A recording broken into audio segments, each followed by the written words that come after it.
Thank you very much. First, the standard announcements. Can you either switch off your phones or make sure they're on silent? Secondly, when you are speaking, and I always encourage people not to stand up with these microphones down here, if you can speak into the microphone. There is filming, and it's going to be a webcast, so be aware of that when you're in the chamber. You, as members, may leave and come back, but please indicate to the clerk if you are leaving completely. And I'm going to ask if you can agree, as normal, that we'll aim to have a break at sometime between 6:30 and 7 for half an hour so you can get some food. So those are the main announcements, but the special thing today is I went to one or two events where a professor of medieval German at the university, Professor Henrik Lennemann, who's a professor at St. Edmund Hall, plays this wonderful horn. And I invited her to come and wake us all up and start this meeting by blowing the horn. And in return, I'm going to give her a personal check for the Oxford Winter Night Shelter. And I'm going to exhort you, if you can, also to support it, since at this time and in these circumstances, it's particularly important. So please invite Henrika to come in. And you will see that it's part of the Oxford-Bonn link as well, so it's a very special horn. There we are. I don't know where.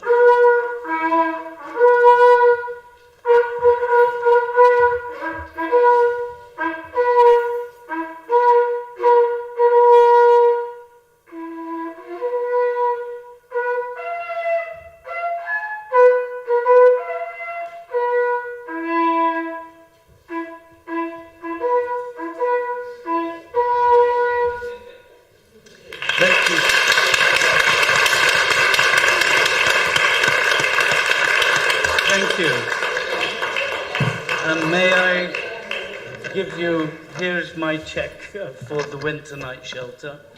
Very well, this time of year, terribly important. And Henrika has left outside something with the QR code for the Winter Night Shelter, and I exhort the rest of you, if you feel able to support it as well. If you scan the QR code, you will also get a video of me abseiling with a trumpet and a banner from St. Mary Mag's.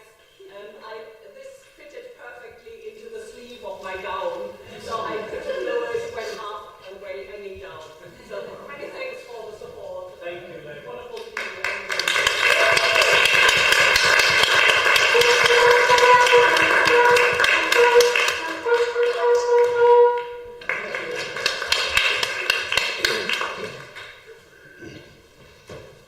There we are. I don't think that's for every meeting, but it was a good, and that's why I didn't get it on the agenda to give you too much notice.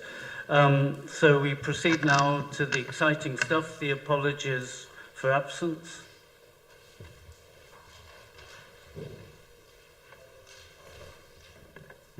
Apologies from Councillor Thomas, Councillor Humberston, Councillor Hayes, Councillor Hall, Councillor Malik, and also Councillor Goddard has advised he will be late, arriving shortly after 6 p.m. Councillor Presley, I understand, needs to leave early.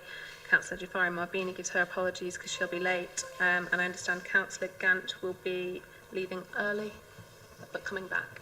Are there any other apologies? That was quite a list. Yes, Chris. I've had an apology from Councillor Landell Mills and apologies for lateness from Councillor Ross Smith. Thank you very much. And then item 2, are there any declarations of interest? I know there is one. Councillor Gant. Yes, sorry, Lord Mayor, I didn't put my hand up quite quickly enough. Just in respect of the last item, I'm not going to be leaving early, but I will be ducking in and out, so apologies for the apologies, if you see what I mean. Declarations of interest. Yes, I've been advised not to take part in item 15A, the motion on bus services, so I will leave for that. Deputy Lord Mayor. And I won't take part in the debate, even though I don't have DPR, but I may think of it, me getting involved in the debate. So I thought it was probably best that I just leave the room while it's being discussed. Thank you very much. Any others? Any other? Yes, Alec.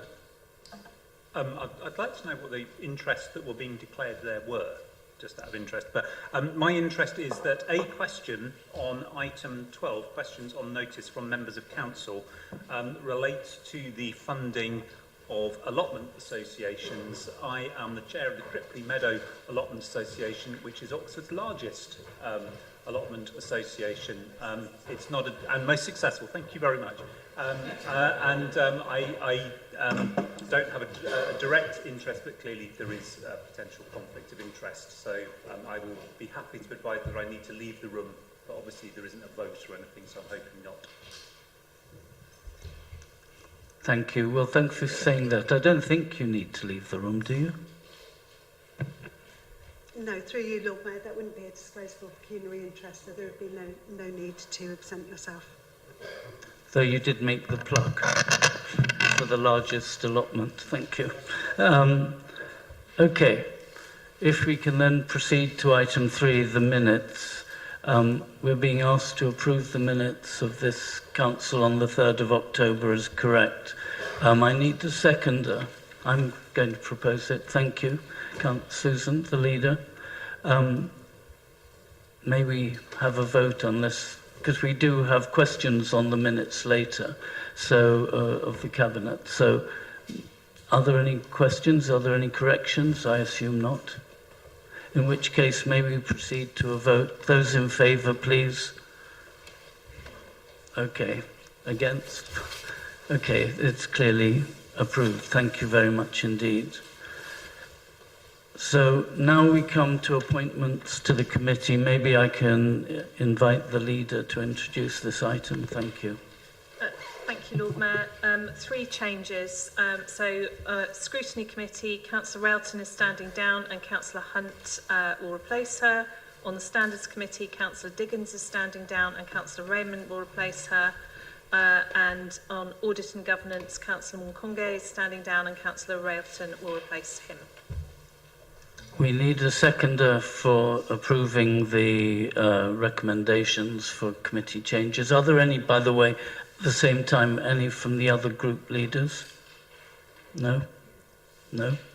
Okay, so if I take it that you, Susan, propose, I will second. Can we take a vote, please? Those in favour? Against? Anyhow, it's carried. Thank you very much. Okay, now we come to announcements. One announcement I wanted to make is to thank the many councillors who came to the Remembrance Sunday service. I'm very grateful. I don't know if is David Hawkins here. He especially asked at my request for the bagpiper to play more of the bagpipes, which I think are wonderful. I think very appropriate for Remembrance Sunday, and that is gratefully appreciated. In terms, I just was going to make one comment about being Lord Mayor. It is lovely how people obviously believe Lord Mayors have infinitely more power than they do, but they're wonderfully respectful, terribly generous, very kind, and you learn about parts of the city and coincidences that you would never have known about otherwise. Just yesterday, I was invited together with the chair of the county to go to St Clement's Church to celebrate its 900th anniversary. And you may not remember, but 1122 was also the date of the first record of a mayor of Oxford. So St Clement's Church and the city's mayor happen to be celebrating a rather big anniversary together. And I learned at St Clement's Church that they have wonderful charities. They were funded from way back by the Dawson Family Trust, which owns lots of property at the Plains end of Cowley Road. And with that, they're able to do quite a lot of charitable works. And one of the things they do is they help to provide accommodation for the winter night shelter on St Clement's. And these are the kind of things which maybe are not widely known, but I was very impressed to learn that. The only other things I wanted to mention are that we're coming into the Christmas season, and there is the Lord Mayor's Christmas reception on the 12th of December. I believe you should all have received notice of that, and you're allowed to bring 2 people from community associations and doing work in the community as your guest, plus 1 personal guest. So that's on the 12th, and then on the 16th, which happens to coincide with the World Cup final, there is the Christmas Carol concert, for which I fear attendance will be rather paltry. But still, those are 2 events coming up. It's on the 18th, is it? Whichever date, thank you. All I know is it clashes with the World Cup final. So maybe now, Deputy Lord Mayor, do you have any announcements? Nothing from me. Okay. City Rector. Lord Mayor, thank you very much. I was minded hearing Professor Henrika's wonderful playing of the great Harry Belafonte Christmas Carol, Trumpet Sound, the Angels Sing. But I'm not going to sing that for us this evening. We will be very relieved to hear. For some of us, this season of Advent and then leading into Christmas, or however we celebrate this season, is a time of waiting. And I've been thinking with 1 or 2 others about the concept of waiting well when there just seems so much to do. And I know, kind city councillors, that you have so much to do, you have so many emails, so many needs that you wish to meet. How do we handle all those while waiting well? Where's the patience? How do we do that? Not easy. Talking of Oxford Winter Night Shelter, the message came out today of which venues are going to be housing our homeless guests through this season. Could I say on behalf of OWNS, they are so grateful to the City Council and the City Council staff who have worked alongside them to see what can be done. So thank you for that. Waiting well, today, as you may know, is the anniversary of the birthday of William Blake. And occasionally his poem set to music is seen as a great nationalistic hymn, Jerusalem. Could I put it to us tonight that it is not nationalistic at all? Because what William Blake is saying is that we cannot take it for granted. Those holy feet did not walk on our green and pleasant lands, and so therefore it is for us to, I need to check the words now, to not cease from mental fight, to bring the bow of burning gold, bring the arrows of desire. It is up to us to serve our people and to wait well. One last William Blake quote, if I may. Can I see another's woe and not be in sorrow too? Can I see another's grief and not seek for kind relief? Thank you, as ever, everybody, so much. I bet you're really pleased I didn't sing Harry Belafonte songs. Thank you very much. I'm going to invite, I suspect of all the councillors present, the Sheriff can probably come back with another William Blake quotation. Can you do so? Anyhow, do you have any announcements, Sheriff? Thank you. Only 2 brief things. I was very pleased to, with the Chair of the County Council, who is present, open the new technology building in College at Blackbird Leys, which is bringing higher education courses to the Leys for the first time in a lovely refurbished building. We had the chance to meet some of the students who were impressively dedicated to their work and described what they were doing in terms of which I'm happy to say, given that they were studying computer science, I understood not a single word. And also had the duty and the pleasure to admit 14 people to the freedom of the city, along with the Lord Mayor, some of whom have been waiting, whether well or not.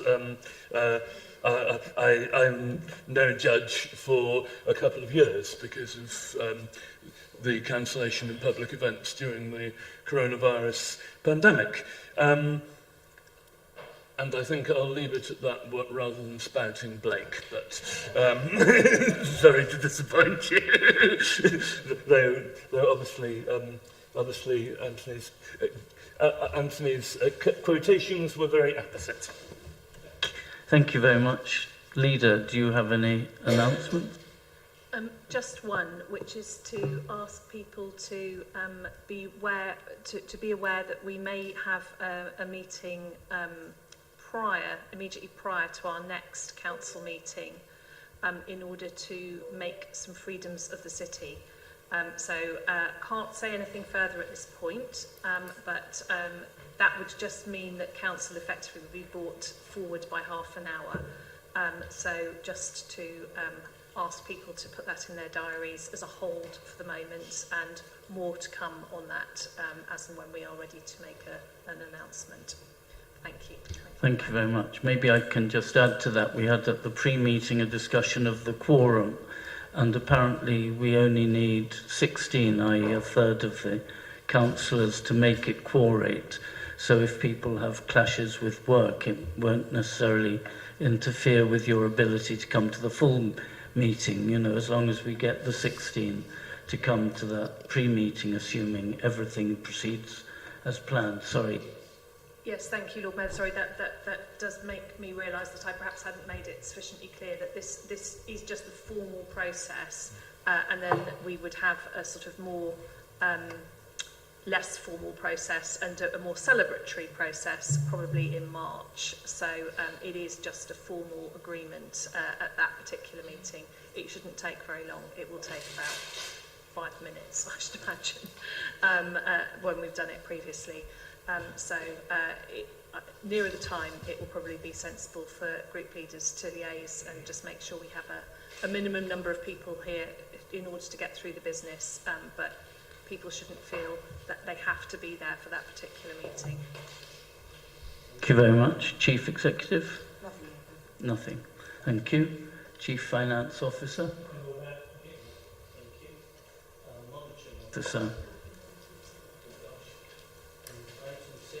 Sorry, item 6, there are no public addresses and questions on matters for decision.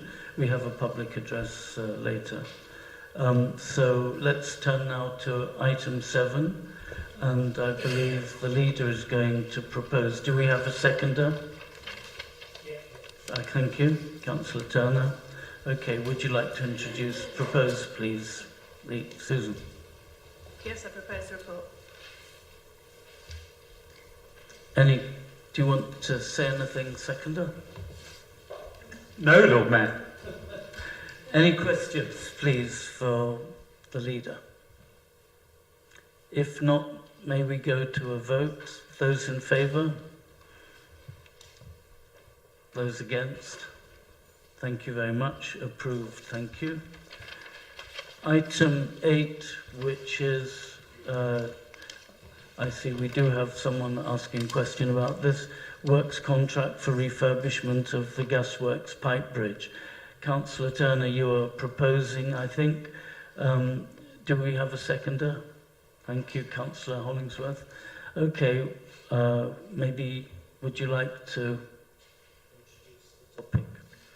Yeah, I mean, thanks very much, Lord Mayor. So this is about the Gasworks Pipe Bridge, as people will have seen, which suddenly had to be closed because of safety concerns. Since then, our officers have worked really hard to try to get it back open.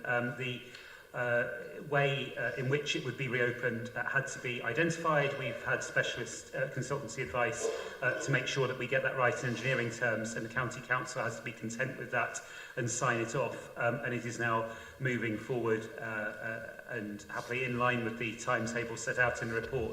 It's been a real bind for people in the area on both sides of the river. I know people are desperate to see it back open again.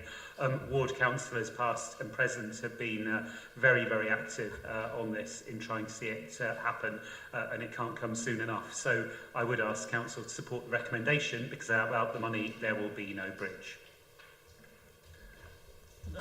Would you, Councillor Hollingsworth, the second, like to say anything? Now, I was indicated on my papers that Councillor Gant, but maybe you, Councillor Smoton, are going to do so. Instead, ask a question, yes? I'll ask it in his absence, yes. Really just asking, I know there's been a great deal of frustration that there's been slow progress so far. I appreciate that may or may not be under our control. I just wonder if you could set out what have been the causes of the frustrations thus far, and do we have greater confidence that we can make swift progress from here on? How to do this diplomatically? I'm interested, it's Councillor Smoton asking the question, not Councillor Gant. The challenge has been persuading the officers of the County Council. I think that the way forward is the right one, and that interface has been difficult to manage and has taken a lot of time. But we are now in a position where that agreement on the principle of the way this goes forward is there. As I say, I think the next stage is making sure that the detail sign-off of the designs happens as well. And again, that's something where the officers of the County Council will need to be content. But so far that's looking like it'll be a more straightforward process, and with that then we can proceed. But where there is more than one public authority involved, things can be more difficult, and we have to manage those relationships as best we can. Thank you very much. Any other questions? If not, may we proceed to a vote? Those in favour? It's obviously carried. Thank you very much. Then we come to the item 9, Social Housing Decarbonisation Fund bid approval. Councillor Smith, I see, is proposing. Do we have a seconder? Councillor Chapman. Okay, would you like please to introduce the subject? Thank you, Lord Mayor. So I can confirm tonight that Council has submitted our bid to the Social Housing Decarbonisation Fund Wave 2.1. And this report tonight is seeking authorisation to spend just over £6 million of our money, which is already allocated for work in this area, should our bid be successful. And I'm sure all members of this council will join me in hoping for good news from government on this bid, because this council has got bold ambitions to improve the energy efficiency of our council-owned homes. As you may know, we're aiming for 95% of our homes to have an EPC rating of C or above by 2030, and we're working towards our council homes being carbon neutral by 2040. And that will require a lot of work and a lot of investment. And at the same time, our HRA is being stretched to deliver on other priorities which matter to us as well, like building and buying more affordable homes, running first-class landlord services, and improving our estates. So levering in this external funding is absolutely critical to achieving our aims. And if we are successful, this bid will provide an additional £3 million of new money to help fund the biggest programme of retrofitting to our council stock to date. A £9 million programme in total of works to fit insulation and improve air tightness in 316 of our homes, bringing 12% of the homes which are currently below EPC up to standard. Improving energy efficiency in council homes will benefit our tenants, enabling them to reduce energy usage and potentially save £750 per annum on their energy bills at current prices. It will also support this council's work towards a net zero carbon Oxford by 2040. So let's support this recommendation and hope the government approves our bid and chooses to support us making progress on this really vital work. And I'd like to thank our officers, Juliet Nicholas and Mish Tuller, for all their really hard work on this bid so far to get us to this stage. Thank you, Lord Mayor. Thank you very much. Councillor Chapman as seconder. Do you want to say anything? Just very briefly, the other good thing about this proposal is that there is a potential for ODS to be involved in this project. I think if ODS could demonstrate their skills in this and increase them over time, it would be good for them, it would be good for the city, and it opens up the opportunity for further work in the future, which I think will expand, frankly, across the city and the county. So let's hope the bid is successful. Thank you. Any questions? Yes, Councillor the other Councillor Smith. the other Councillor Smith. Thank you, Lord Mayor. Yes, I mean, I certainly want to support this. I think it's great if we can get some money out of national government to help retrofit our properties and to bring them up to a much better standard environmentally. I noticed the financial implications and read that through, and was pleased to see that there's going to be some headroom left for other ongoing retrofit related programmes, and I wondered if the Cabinet member could just expand on what those other retrofit related programmes might be. Thank you. Not right now, but there will be further details coming very, very soon. But it's basically trialling all sorts of different technology, including making some of our homes completely electric and moving to air source heat pumps. Really sort of like doing some small scale projects to see what works, ready to roll it out at a larger scale at a later date. But more news will be forthcoming on that very soon, Councillor. Thank you. Any other questions? If not, let's proceed to a vote. Those in favour? Those against? Thank you. So that is carried. Thank you very much. And now we come to the more arcane topic. Decisions taken under Part 9.3b of the Constitution. I think the leader wants to introduce the report and propose this. Do we have a seconder? Yes. Thank you, Councillor Turner. Okay, please. Thank you, Lord Mayor. Well, the procedure is slightly arcane, but it's a really important report because this is part of our work to ensure that our staff are looked after in relation to the high cost of living in Oxfordshire and across the country. And so this is a report in which we have agreed to make a payment to our staff, and the reason for the urgency was to make sure that it went in before Christmas. So I'm hoping that everyone here is in agreement that this is the right thing to be doing, and it's not unusual, I think, for employers to be making this sort of payment at the moment because, unfortunately, as we are well aware, the cost of living is having a really big impact on everybody. So I commend the report to Council. Councillor Turner, a seconder. Do you want to say anything? No. Thank you. I see that Councillor Ross Smith, you were down actually to ask a question about this. Thank you, Lord Mayor. Down to speak. Okay, thank you. Yes, I questioned actually whether it was an urgent item, but from what's just been said by the leader, I can see why. I think what is questioned, and I've had contact actually from my residents in Quarry and Risinghurst, many of whom are really struggling with the cost of living, but don't work for such a generous employer as Oxford City Council, or a considerate employer, I would like to add as well, too. And they are concerned that, in fact, that this for extra retier payment of £500 was going to be paid to all City Council staff, regardless of their income as such. And they wanted me to ask what was the rationale behind that, because it did seem really quite unfair to them that somebody on, 50,000 a year plus would be getting the same as somebody on just our Oxford living wage or just above as such. So they'd like me to ask that question on behalf of the residents of Quarry and Risinghurst. I'm doing that. And the other thing they wanted to ask as well as to whether this was going to be also liable for national insurance contributions and tax. I thought that it was going to be, but I'd like to have a direct answer for them to get back to my residents. Many thanks. Thank you. Thank you, Councillor Smith. So on the first point, sorry, you're right there.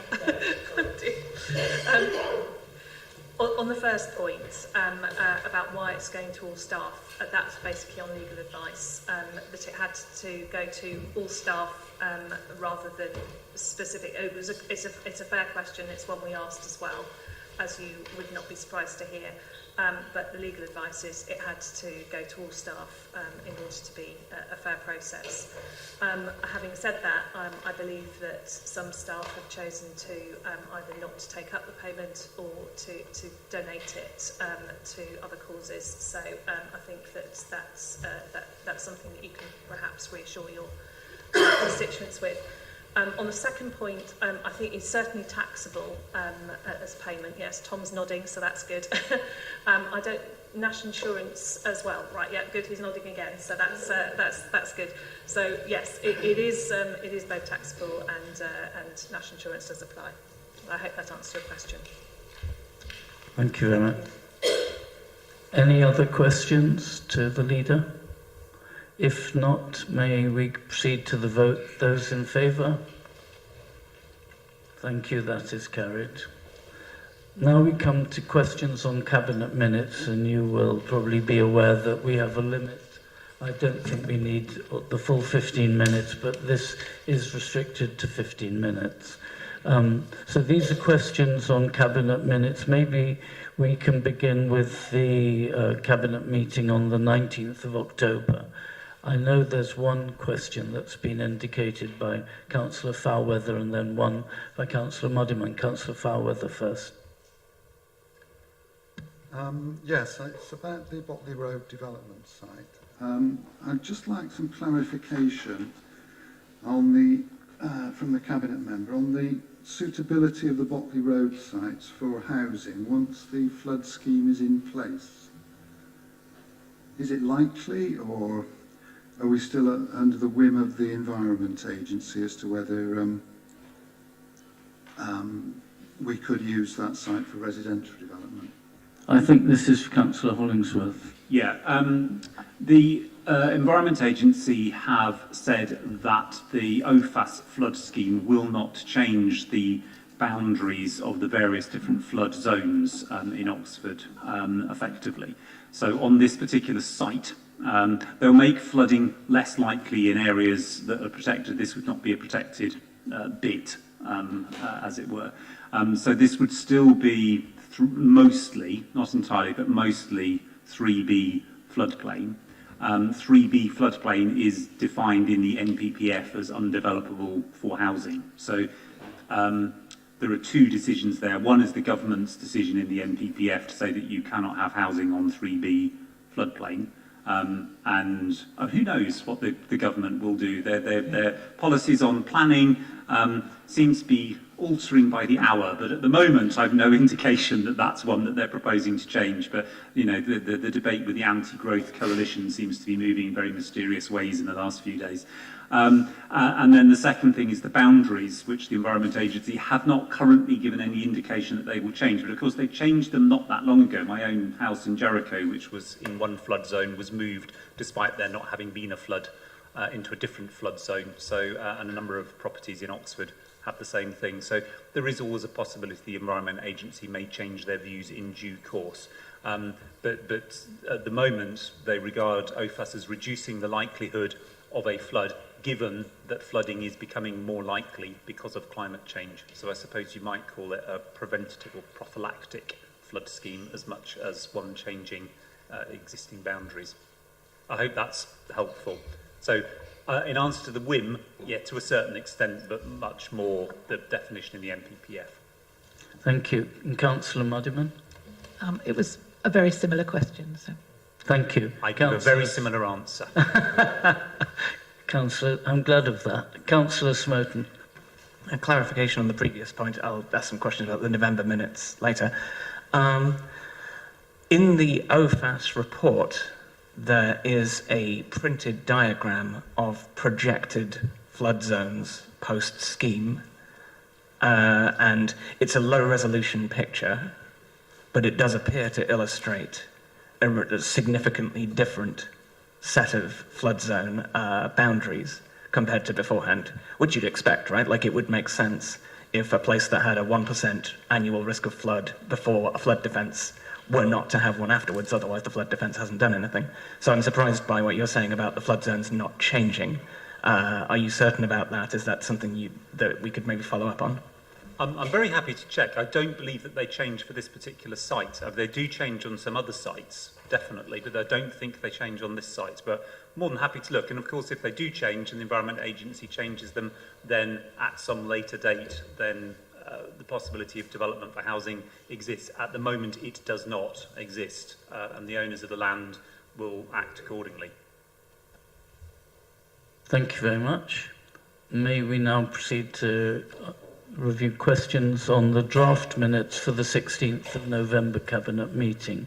I have a couple of names indicated here.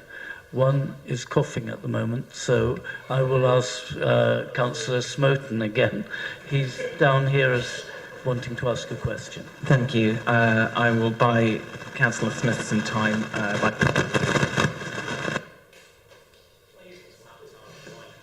We're going to get Ros Smith a glass of water. No, well, I will buy Councillor Smith some time also by continuing to give Councillor Hollingsworth a hard time. Two questions on the SPD. Number one, regarding bridges, I note the SPD sets out plans for several different potential crossing points onto Barrett Street, onto Millbank, onto Gibbs Crescent, with Oxpens Meadow appearing to be considered the least preferred option. However, the city is obviously pursuing the Meadow option actively, while the others don't appear at this juncture to be getting serious attention. Are they in fact practical options in view of that? And then the second question is... Hold on. Yeah. Bear in mind, I don't have the SPD in front of me, and I'm not sure what you're referring to exactly, presumably a diagram within its many hundreds of pages. But to emphasise, the SPD adds additional colour, detail, what do you ever want to call it, to existing plan policies. So it doesn't create new plan policies for new bridges. The bridge from the Oxpens site to the other side of the river connecting to Oasley Mead is the bridge in the local plan. Second question then is that the account of growth deal funding that's used for path building speaks as if it has omitted the expensive job of replacing the bridge over Bulstake Stream. In view of that part of the work being deferred to use other funding streams, isn't the £1.74 million allocated for the purposes of path building rather steep for a few hundred metres of path? You've moved on to a different item. Yes, you have. You're talking about the funding arrangements, I'm assuming, not the SPD. Sorry, yes, it's the other item in the same minutes. Yes, a different item, right. I missed the beginning of the question while I was trying to work out what you were talking about, but I think you were saying that the amount of money is excessive or inappropriate in some way? In view of the removal of the bridge over Bulstake Stream from being funded in that way. That sounded as if it was the big ticket item, but then you end up with a residual of 1.74 million used for path building. It looks as if that's covering just 300 metres worth of dry land path, which seems rather steep. I wonder if you could elaborate on that. I think the report is actually saying that the money is being reallocated to use on the bridge with future packages of money to fund the path work, so it's not doing what you said. Thank you. Are you ready now, Ros Smith? I'm sorry, Lord Mayor, and I do apologise. Mine was actually a question on 71. Is that all right? Which cabinet member? Draft housing, homeless and rough sleeping strategy. Okay. It talks about having a good level of public engagement for the consultation to strengthen and improve the strategy, which is good to hear. I just wondered when that consultation would start. Is it going to be in the new year? Other councillors? The consultation is live now, and you can take part in it online. Yes. Any other questions on the more recent draft cabinet minutes? If not, thank you very much, and that was within the time limit. Now we can proceed to item 12, which is questions on notice from members of council. So first, if you look at the list, we have one from Councillor Miles to Councillor Brown on tourist coach parking. Do you have any supplementary? I do, thank you. So first of all, I think you've rightly linked this issue of tourist coaches also with this wider issue of school traffic. Can you, sorry. Is that better? Good. Thank you. You've rightly linked this issue of tourist coaches with school traffic as well in the same neighbourhood, so thank you very much for that. And I just wanted to say thank you for your support in the work that I'm progressing on school streets in that area with the 3 schools, also including Witchwood School, about establishing a school streets programme there. And I hope that you would also be able to support efforts to create a school drop-off zone at the Park and Ride to remove some of the school-related traffic from these streets. But my question, supplementary question is, you mentioned that it's going to be 2 tourist seasons that you're going to be engaging with industry and others over plans for this issue of coach parking. What kind of interim measures can we put in place to prevent these coaches presenting a physical danger to children and residents and people travelling by foot and bike through this specific neighbourhood of North Oxford with these tourist coaches at the moment, using it as, you know, long stay coach parking essentially on one of the key bike routes through there. Thank you. Well, it is an issue that we regularly raise with the County Council, who are the Transport Authority. So, you know, I mean, I think we will continue to raise it because I agree it's an important one, and we are keen to see coach parking and coach usage in Oxford managed in an effective way. It's also something that we continuously raise with Experience Oxfordshire, who are the direct management organisation for tourism, and who I believe are doing a briefing for members on Wednesday. So do feel free to go along and make those points.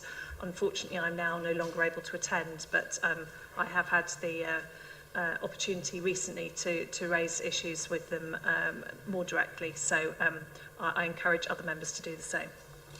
Thank you very much. Then next question from Councillor Miles to Councillor Brown on Town Hall portraits. Do you have a supplementary? Thank you. So really thank you very much for progressing this work. I think it's been over a year now, but we're making progress. So I'm looking forward to the Task and Finish group reconvening when the Conservation Officer has had a look at these proposed concepts. But in the meantime, one of your colleagues has, on the other side of the room, has suggested that it might be a good idea that we could take a photograph of the new full council at a future meeting and hang that on one of the corridors. There's a photograph, I think, from 87, of a small group of men who were the council at the time, and that it would look very nice. And I'm sure Councillor Clarkson won't mind me mentioning that it was her suggestion. So having a nice council photo of us in all our diversity. So if we could, would you consider having this photo taken at a future council meeting, and move forward with that? Thank you. It's an interesting question. I mean, I would suggest that the time to do it would be when we generally book a photographer after council elections, so that new councillors can have their official portraits taken, and that's usually in line with the annual council meeting. Of course, we don't actually have elections next May, so we might have to postpone it for the following May. However, there is, of course, a photograph that was taken at the proclamation of the new monarch, which is about to be hung in the corridor downstairs, along with all the other proclamation photographs. And there is more than one version of that particular photograph. So that obviously also will, to some degree, reflect some of the diversity of the current council. I know that not everybody was able to be there, but I will definitely think about when we could do that, when we actually potentially already have a photographer around, rather than making a special effort to book a photographer and get the picture taken. But I like the idea. Thank you very much. Question from Councillor Smith, Ros Smith, to yourself. Do you have any supplementary on empty? unit. Yes, thank you. Thank you very much, Leader, for the response. I'm particularly interested in the covered market vacant units, which you say are being marketed at the moment. Unfortunately, when you go through the covered market, and I do visit quite often, in fact, the marketing for those 2 empty units is pretty poor because it's covered with boxes and so forth. If you go past the units themselves, it says coming soon, and it has had that sign there for some time. Given that we are listed as a fair trade city, and we do have a fair trade city champion, would it not be a good idea to let those 2 units in the run-up to Christmas to the fair trade organisations that were wanting to have, once again, a pop-up shop within the covered market just in the last few weeks up to Christmas? Much better to have a full unit than 2 little empty ones. Would she agree? Well, Councillor, the covered market does have pop-up usage quite frequently, and as far as I know, I'm pretty sure there is some pop-up usage happening prior to Christmas in at least one of the units. I mean, I have to say, I also am a very regular user of the covered market, and it is really thriving at the moment. It's really pleasing to see so many people using it, and to see lots of people in it. And there are new tenants coming. You know, it does take a while sometimes to get businesses to take up the places and to progress into a new unit, but they are coming. So, you know, there's still a couple which I think have not been let, and we will continue to try and make sure that we have, we do make the best use of the space in the meantime. Thank you. Next question from Councillor Pegg to yourself on investment zones. Do you have a supplement?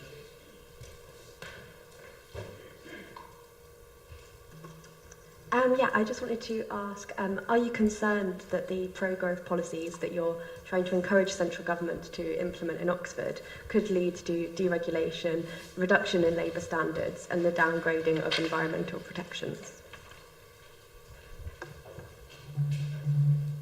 There's quite a lot to unpick in that question. I'm not proposing that.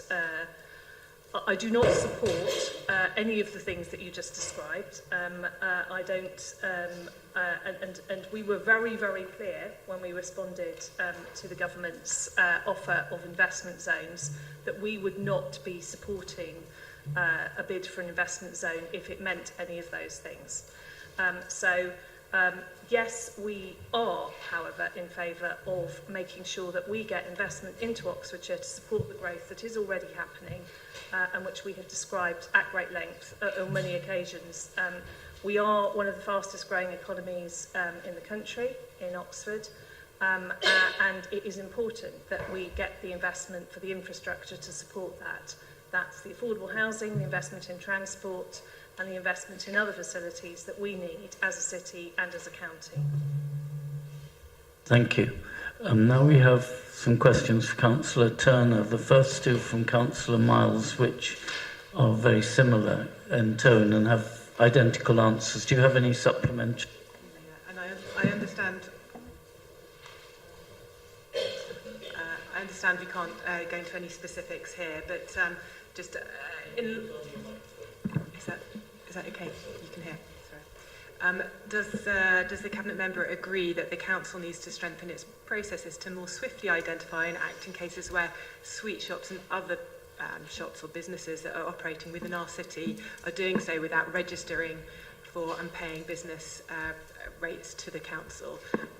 This is sort of a wider issue where we've seen also in London sweet shops have been operating and not paying business rates, and you know, we need to strengthen our systems to ensure that we identify them quickly enough to be able to get them to pay the tax due. So do you agree that the Council needs to strengthen its processes to act in cases where this is happening, please?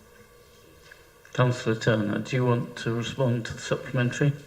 Yes, Lord Mayor, yeah, I do. So a few things. Just as an aside, actually, when I encouraged my children to come along and sit in the public gallery, I hadn't realised we'd been talking about sweet shops. That I expect to be a price that we paid later on. Yeah, a few bits on this. I mean, I don't think I can get into, well, the councillor will understand the reasons why I can't get into the specifics of particular premises. I can say to the councillor that when I read the national media coverage about the issues in London, I had a fairly swift exchange with our officers on the subject in general terms. And suffice it to say that the situation is quite complicated, partly because leases can sometimes be assigned. You can't always be in control of who's doing things, whether or not, clearly the council has no control at all over who takes on premises where we don't own them. But that's one area which is a challenge. Then, of course, in terms of business rates, I'm not sure we would necessarily be in a position where we're saying for this particular sector of the economy or this particular owner, we're going to go crunching in with different bespoke income collection processes. Instead, it's a question of, well, are we doing what we can to bring in our business rates in the round? Have we got the right processes in place? We're always open to looking at those. But from my recollection and my understanding, our business rate collection rates are in line with the rest of the sector. But of course, we're always looking to improve, always looking to do better in this sort of area. So, really happy, of course, in line with our incomes and our collections protocols to keep this area under review, collect what we can. We obviously need the money, but I wouldn't want to keep attention focused on particular categories of business because I think that would be fair. Thank you very much. From Councillor Smerton to yourself, Councillor Turner, do you have a supplementary on dividend from No supplementary on that one, Warden. Thank you. Councillor Jarvis to Councillor Turner on renewable energy infrastructure returns. Any supplementary? No supplementary. Thank you. From Councillor Muddiman to Councillor Turner, Botley Road closure, small business compensation. Any supplement? No, thank you. Thank you very much. Now we come for 3 questions to the Deputy Leader, Cherry Munkongi. Councillor Goddard, who is not here, does anyone know whether he has a supplementary? Can we leave it by email to be dealt with by... I'll pass that on, thank you. Thank you. Councillor Kerr to Councillor Munkongi on child cycle path. No further questions. Thank you. Councillor Morris to Councillor Munkongi on city allotments. Any supplementary? Thank you very much. And then for Councillor Linda Smith from Councillor Ros Smith on checks for moulds. Do you have a supplementary? I do, Chair. Lord Mayor, thank you. Thank you for your reply, and it is reassuring to know that the visits are taking place and advice is being handed out to residents who are living in council accommodation which has damp and mould. I recently visited such a property in the Quarry and Risinghurst ward that I represent. A family of 5 living in a 2-bedroomed house on the 3rd floor. The mould comes back every year, and every year they are advised to open the window and so forth, but of course then you let the heat out. And to kill the mould, which they do, in fact, actually. They wash it down and they've killed the mould as such. I just wondered how much longer this Syrian family of 5 are going to have to live in cramped conditions, damp conditions, in a 2-bedroomed property on the 3rd floor. I know that housing is tight, but I'm just wondering how soon they might be able to move to better accommodation. Yeah, I mean, full council isn't the place to bring casework, I'm afraid, Councillor Smith. If you'd like to send me their details outside of the meeting, I'd be very happy to take it up on your behalf, on their behalf, with the head of housing and see what we can do and see what the situation is. But this really isn't the place to discuss individual cases. Thank you very much. Can I just add as well that, for any councillors that do have cases involving mould and damp that they're concerned about, and if they're concerned that it's not being given the absolute priority, which we're expecting those cases to be given at the moment, please do escalate it to myself and the head of housing so that we can make sure it's given the attention it deserves. Thank you very much. From Councillor Jarvis to yourself on selective licensing, any supplementary note? Thank you very much. Councillor Pegg, about communication with leaseholder tenant ambassadors, any supplementary? Thank you very much. From Councillor Ros Smith to Councillor Linda Smith on Ukrainian refugees, any supplementary? Thank you. No, thank you for the answer. Councillor Pegg, two questions on asylum seekers housed in Kassam Stadium Hotel. I assume we can take them together. Do you have any supplementary? Yeah, and I have two supplementaries, so can I do them one for each question? So on the first one, having spoken to some people involved in helping out the asylum seekers who've been housed near the Kassam, there's an urgent need for men's clothing, but most particularly for shoes, as some of the people there only have flip-flops at the moment. Is there any way that the council could release some emergency funding to address that very specific problem of getting people proper shoes appropriate for winter, right, as soon as possible? Do you want me to do another question now? Can I deal with that? Yeah. Thank you for raising that. I mean, so I visited the hotel and spoke to some of the residents last week together with Councillor Aziz and Councillor Jafari Marbini, and we identified this very urgent need for clothing and shoes, and we were shocked, quite frankly, that that hadn't been attended to, over the couple of weeks that some of the residents had been there. So I don't think council funding is the answer. I think there's a charitable response which is now being mobilised involving Care for Calais and Asylum Welcome. Asylum Welcome have put out an appeal for clothes, which the City Council amplified on its social media, and I'd encourage people to spread the word that if people want to give donations of men's clothing and shoes, that they should do that via Asylum Welcome. And the City Council has made Black Bedleys Community Centre available to Asylum Welcome to help with that effort as a place to organise donations. So that need is being addressed, but quite frankly, it's shocking that it took so long. But thank you for raising it. Thank you. And then the second one? Yeah, the second one was just to ask if anything has been heard from the Home Office since the answer to the second of my two questions was submitted. Not that I'm aware of. I haven't had any communication, no. I mean, so the City Council is taking a lead and coordinating a multi-agency response to provide support for the asylum seekers in Oxford. Those meetings are happening every 2 days. I know the private company that's been contracted by the Home Office to provide the accommodation at the Holiday Inn and provide support there, Stay Belvedere, they are very cooperative and we're talking to them. But in terms of direct communication from the Home Office, that continues to be very difficult. Thank you very much. And then final question to you from Councillor Ros Smith about Homes for Ukraine. Any supplementary? No, thank you very much. So now we turn to Cabinet Member responsible for planning, Councillor Hollingsworth. There are 4 from Councillor Smoten. I'm sure they're all 4 different ones. Is it possible to combine them for supplementaries, or you need them one by one? I will give you one supplementary for the price of 4. I will particularly take up densification. So regarding densification, the answer given refers me to the existing density and tall buildings policies, but I note that these aren't permitting significant densification at present. For example, to permit a 2-storey street to incrementally become a 3-storey street, as an example of densification, it is necessary for somebody to start that process and build out of keeping with the existing. But this is currently very unusual and unlikely to receive planning permission. Do you agree that this sort of incremental densification is desirable, or that planning policy should encourage it where it's appropriate?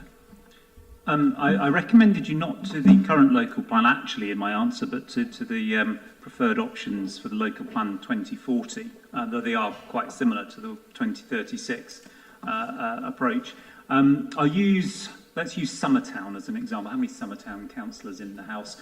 Obviously in Summertown, there's a range of building heights at the moment from the former Oxfam offices, which are 4.5 stories, almost 5 stories tall, and then on the other side of the road, 2.5-storey buildings. So a good example of the kind of development which would not have been permitted prior to the 2036 local plan, but which was permitted because of the increased density, was the Easy Hotel, which replaced, I believe, a 1.5-storey height building with, I think, is it 5? It's quite a lot anyway.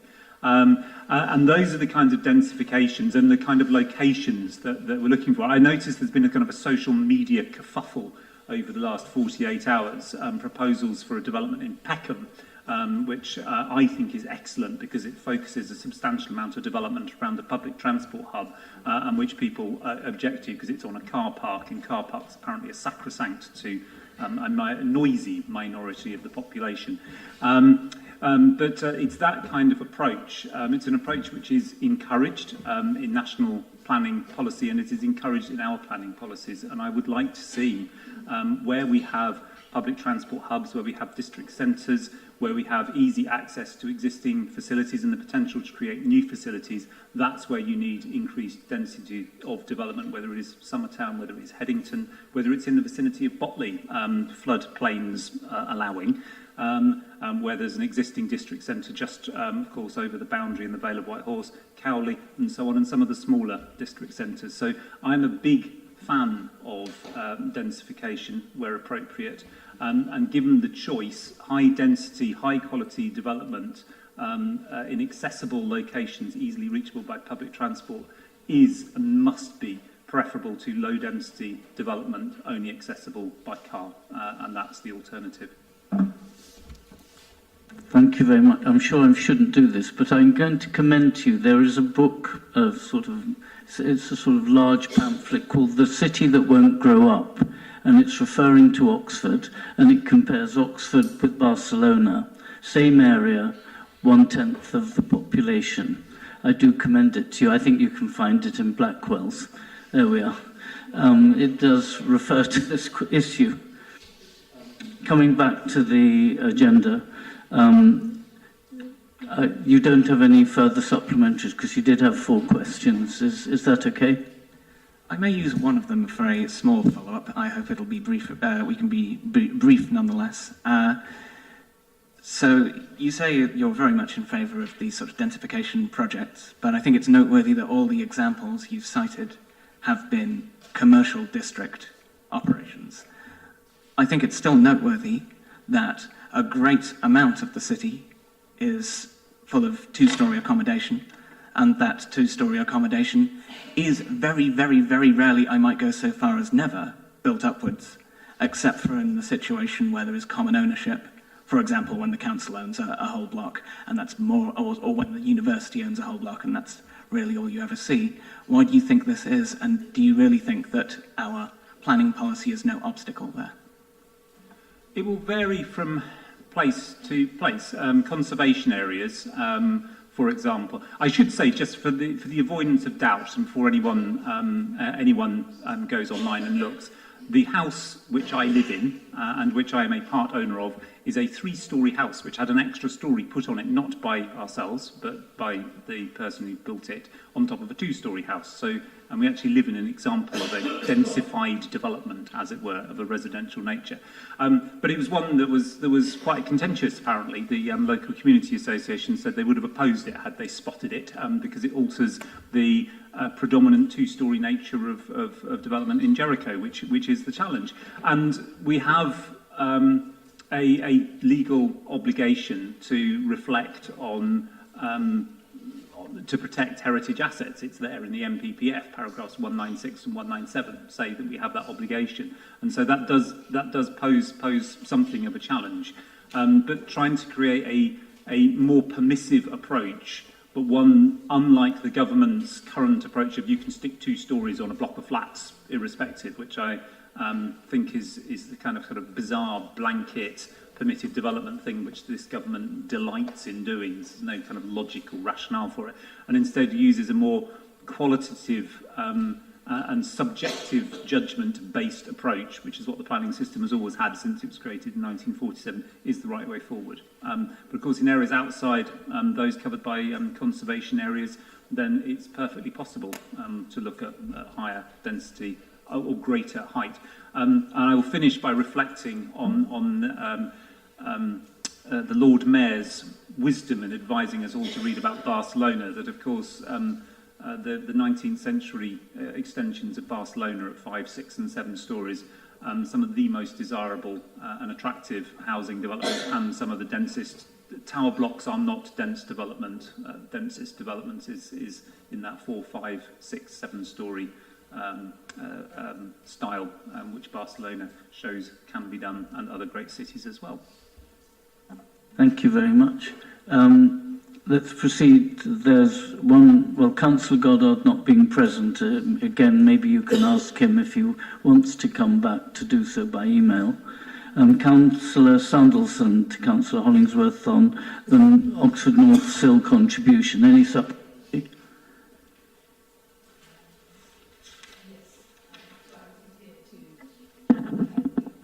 I wasn't here. You're to one hear about the Sill contribution from Oxford North. That's right. My question is that the 25% contribution to Wolvercote needs to be given straight to our area, as it has and will be over the next 7 years until the Oxford North development is completed, suffering from increased traffic, sound and air pollution especially.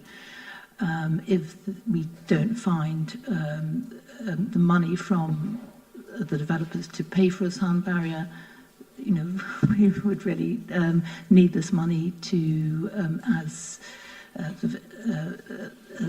noise mitigation for our ward, where the noise levels have been deemed by sound surveys to be unsafe in many areas, and there are other issues What as is well. your question for Councillor Hollingsworth? The question is, can we have the money?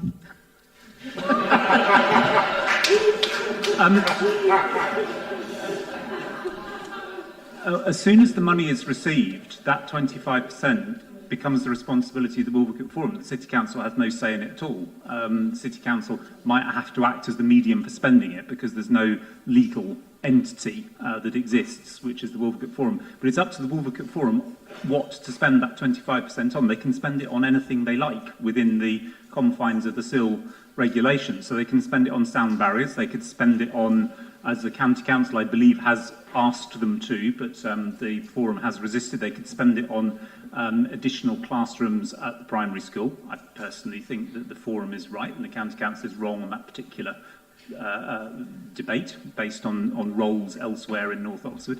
Or they could spend it on pavilions, they could spend it on whatever they like. It is entirely down to the Forum. So it's their choice, their money. Well, Thank you very much.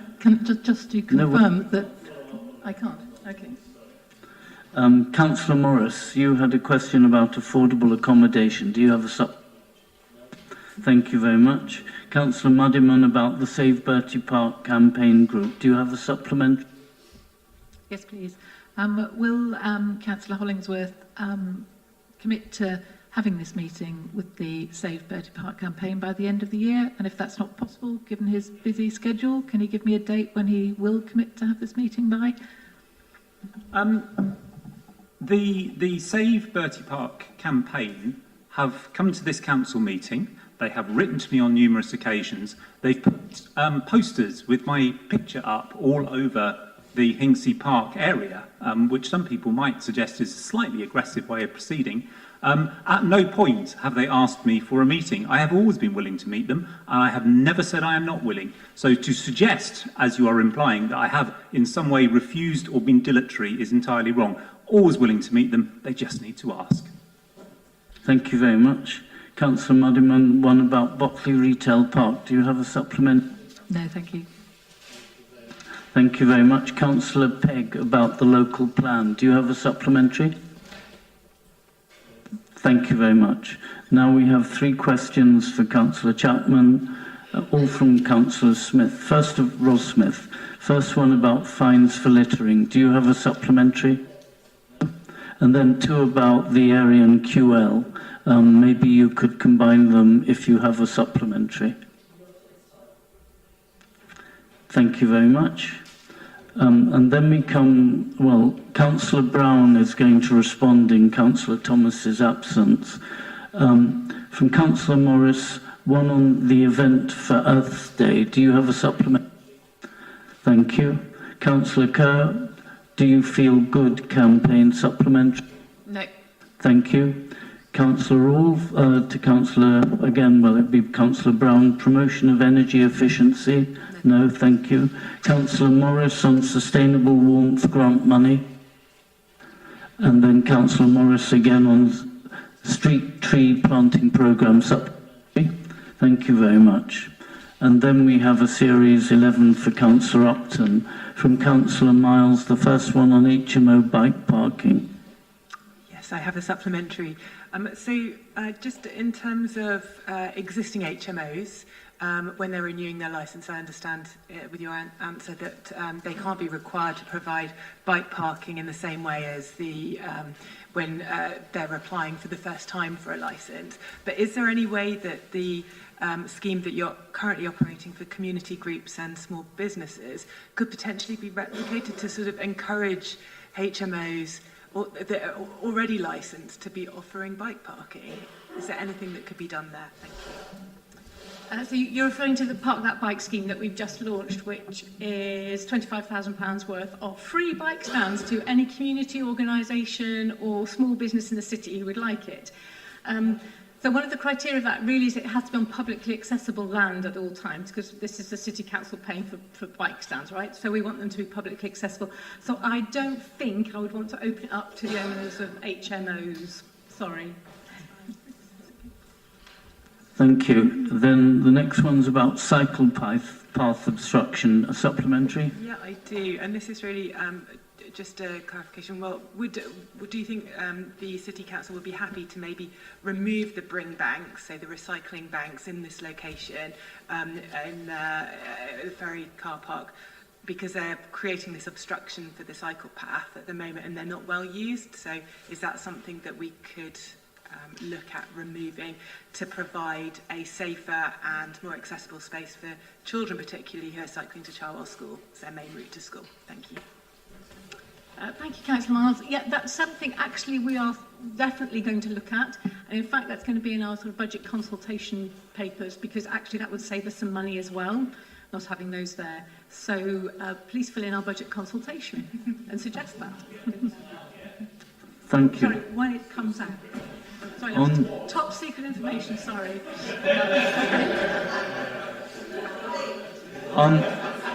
Next one on Frenchy Road, EV charging point, a supplementary? No. Councillor Foulweather on Seacourt Extension, supplementary? Could the Cabinet member just confirm that the figure of 65% comes from ODS? Yes. Right, thank you. That's a nice answer. Councillor Kerr to Councillor Upton, bike rack supplementary? No, thank you though. Great news. On Westgate car park supplementary? I'm afraid so. Sorry, I know this topic comes up all the time, but given the Botley Road closure, it's becoming sharp focus in my ward next year because much of the traffic, will transfer to the Abingdon Road, Donington Bridge Road, etc. So that's why I'm asking it again. So I know that the City Council doesn't have full control over the Westgate parking, but the lease says that the Westgate must have regard for pricing in the City Council around car parks. And there was a FOI done on it, and it said that there's an annual review, a specific annual review on the parking charges. I've heard that the next one's in March 23, so my supplementary is as follows. Am I correct that it's in 23, and is there a plan to ask the Westgate to have more regard than it has done hitherto?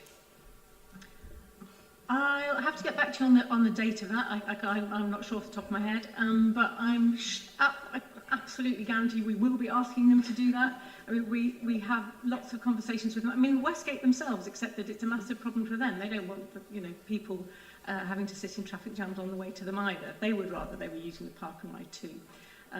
So I'll get back to you about the date, but yes, we will be asking them about that. Great, and I suppose by then we will already have seen the effects of the Botley Road closure. But good point. Yeah. Thank you. Thank you very much. Then your next question, Councillor Upton's on low zero emission zones. Any supplementary? And then Councillor Morris on Mill Lane. Thank you. Councillor Muddiman on Botley Road closure transport compensation. Any supplementary? No, thank you. Councillor Morris on solar lighting in Marston. Supplementary? Yes, please. In view of the survey that's being carried out at the moment by Commonplace on women's safety in Oxford City, or in Oxford, one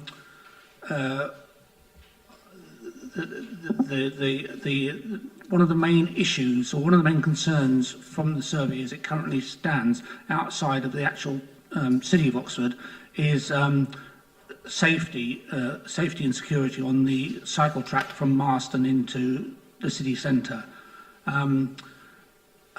Also, as a result of a survey of residents in my area, I estimate about 20% of users of that cycle path, both cyclists and pedestrians, do not use it at night time over safety issues. And I have to say, 90% of those respondents were women. So in view of that, my question is, obviously, women's safety is, well, everyone's safety is paramount, but women feel especially vulnerable in this situation. And I just can't understand why more can't be done. So my question is, why can't more be done? There seems to be a dispute over the land ownership. I've checked with Highways, both Highways and Rights of Way, and they both maintain that it's a city council issue. Finally, I am more than happy to work with Councillors Clarkson and Councillor Ligo, as I'm sure they am with me. But as of now, I have yet to receive a response to my various emails and text messages on this subject. Thank you. Councillor Upton. I didn't really get a question in all of that. Yes, and I've already forgotten what it was. Well, why is it? Well, obviously, do you agree that women's safety is paramount? And why is it that, in the view of the situation over this unlit section of cycle path, why does it seem to be such a stumbling block when nobody seems to be able to claim ownership over it? Why the City Council cannot be more proactive in resolving the situation? Thank you, Alistair. I'm just hearing from my colleague here about that there is going to be a meeting around safety, community safety and travel and transport in the new year, which the City Council is convening. So I'll ask Councillor Walcott to give you details of that. But the real problem with that stretch is the City Council don't own it. We don't have any funding. We don't have a large pot of funding available to do it. I know you, and I know Councillor Clarkson and Councillor Ligo have both tried multiple different ways in the past to find a solution for it. And it is difficult. It is difficult. And your example of solar lights, I think, is a really good one, because that will save the cost of having to run electric cabling along there. There is the issue, of course, that there's a lot of overhanging vegetation there, so where you'd have to actually position the solar panels in order for them to be sufficiently charged up is definitely an issue. But I think there's a lot of will to try and do something about it. I know you've got some funding you'd like to put in. I think if people work together, we should be able to do that. And just, you mentioned the Commonplace app. That is something that our safety team have, it's part of the Safer Streets funding. And I think that is actually going to be really useful in terms of allowing people to pinpoint places around the city where they feel threatened, where they feel in danger. And as you say, I think that will help us to try and target funds at this site potentially in the future. Fingers crossed. Thank you very much. And then last of all, Councillor Pegg, Councillor Upton on Park That Bike Scheme supplementary. I'm going to suggest, I've been looking at that clock, which is almost precisely 10 minutes slow for some reason. It's not Oxford time, I don't know what time it is, but Christchurch wouldn't recognise it. So I'm going to suggest, if we may, we turn, with your agreement, to item 14, which is the scrutiny update report, which will probably take us until then we can break to have some food. So, Councillor Smoten, would you like to introduce that? Thank you, Lord Mayor. Scrutiny met in October and November. Do I have a seconder? I do need one. Someone second it? Put his hand up. Thank you. Councillor Diggins has put her hand up. Thank you. Right. Scrutiny met in October and November to consider the Botley Road development brief, procurement strategy, the West End SPD, as well as two of the items on today's agenda, the Shared Prosperity Fund and social housing decarbonisation. Housing and homelessness also scrutinised the homelessness and rough sleeping strategy. I'm happy to say the responses from Cabinet were largely very positive, although I would again request that Cabinet members, wherever possible, be explicit as to whether they intend a total or partial acceptance, as we do still get cases where scrutiny says, we think you should consider A, B and C, and the response comes back, absolutely, we're 100% on board with A and C, and it isn't clear whether the omission was incidental, and it should be taken as implicitly agreed, or if it was strategic, and that's actually a partial agreement, and B was left unmentioned for reasons. I therefore continue to urge maximum clarity wherever possible, though I know, as Councillor Brown always notes, I cannot demand this, I can only request it. Scrutiny also established a new climate and environment panel, which will meet for the first time in the near future. Thank you to Councillor Pegg, who came forward with the idea in the first place, as well as to all four of the new panellists.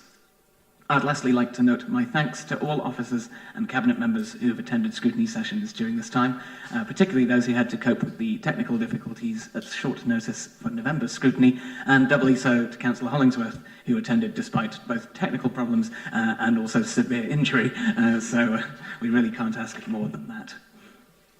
Thank you very much. Councillor Diggins, since you're seconding it, do you want to say anything?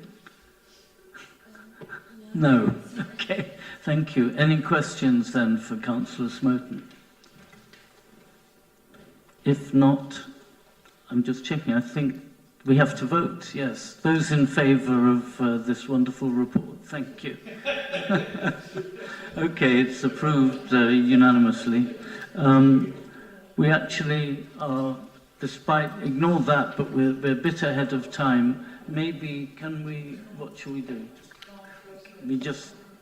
Yes, we'll have a break now. I had half wondered about taking the confidential item quickly, potentially confidential item, but I think let's take a break now and come back in half an hour's time.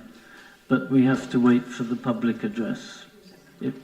7 o'clock. Does it have to be 7? Well, if she's present earlier, no, has to be 7. Okay. Well, you have a slightly longer break than usual. Well done for being brief. Thanks a lot.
Thank you. I hope you're all very relaxed and well fed after that longer than usual break.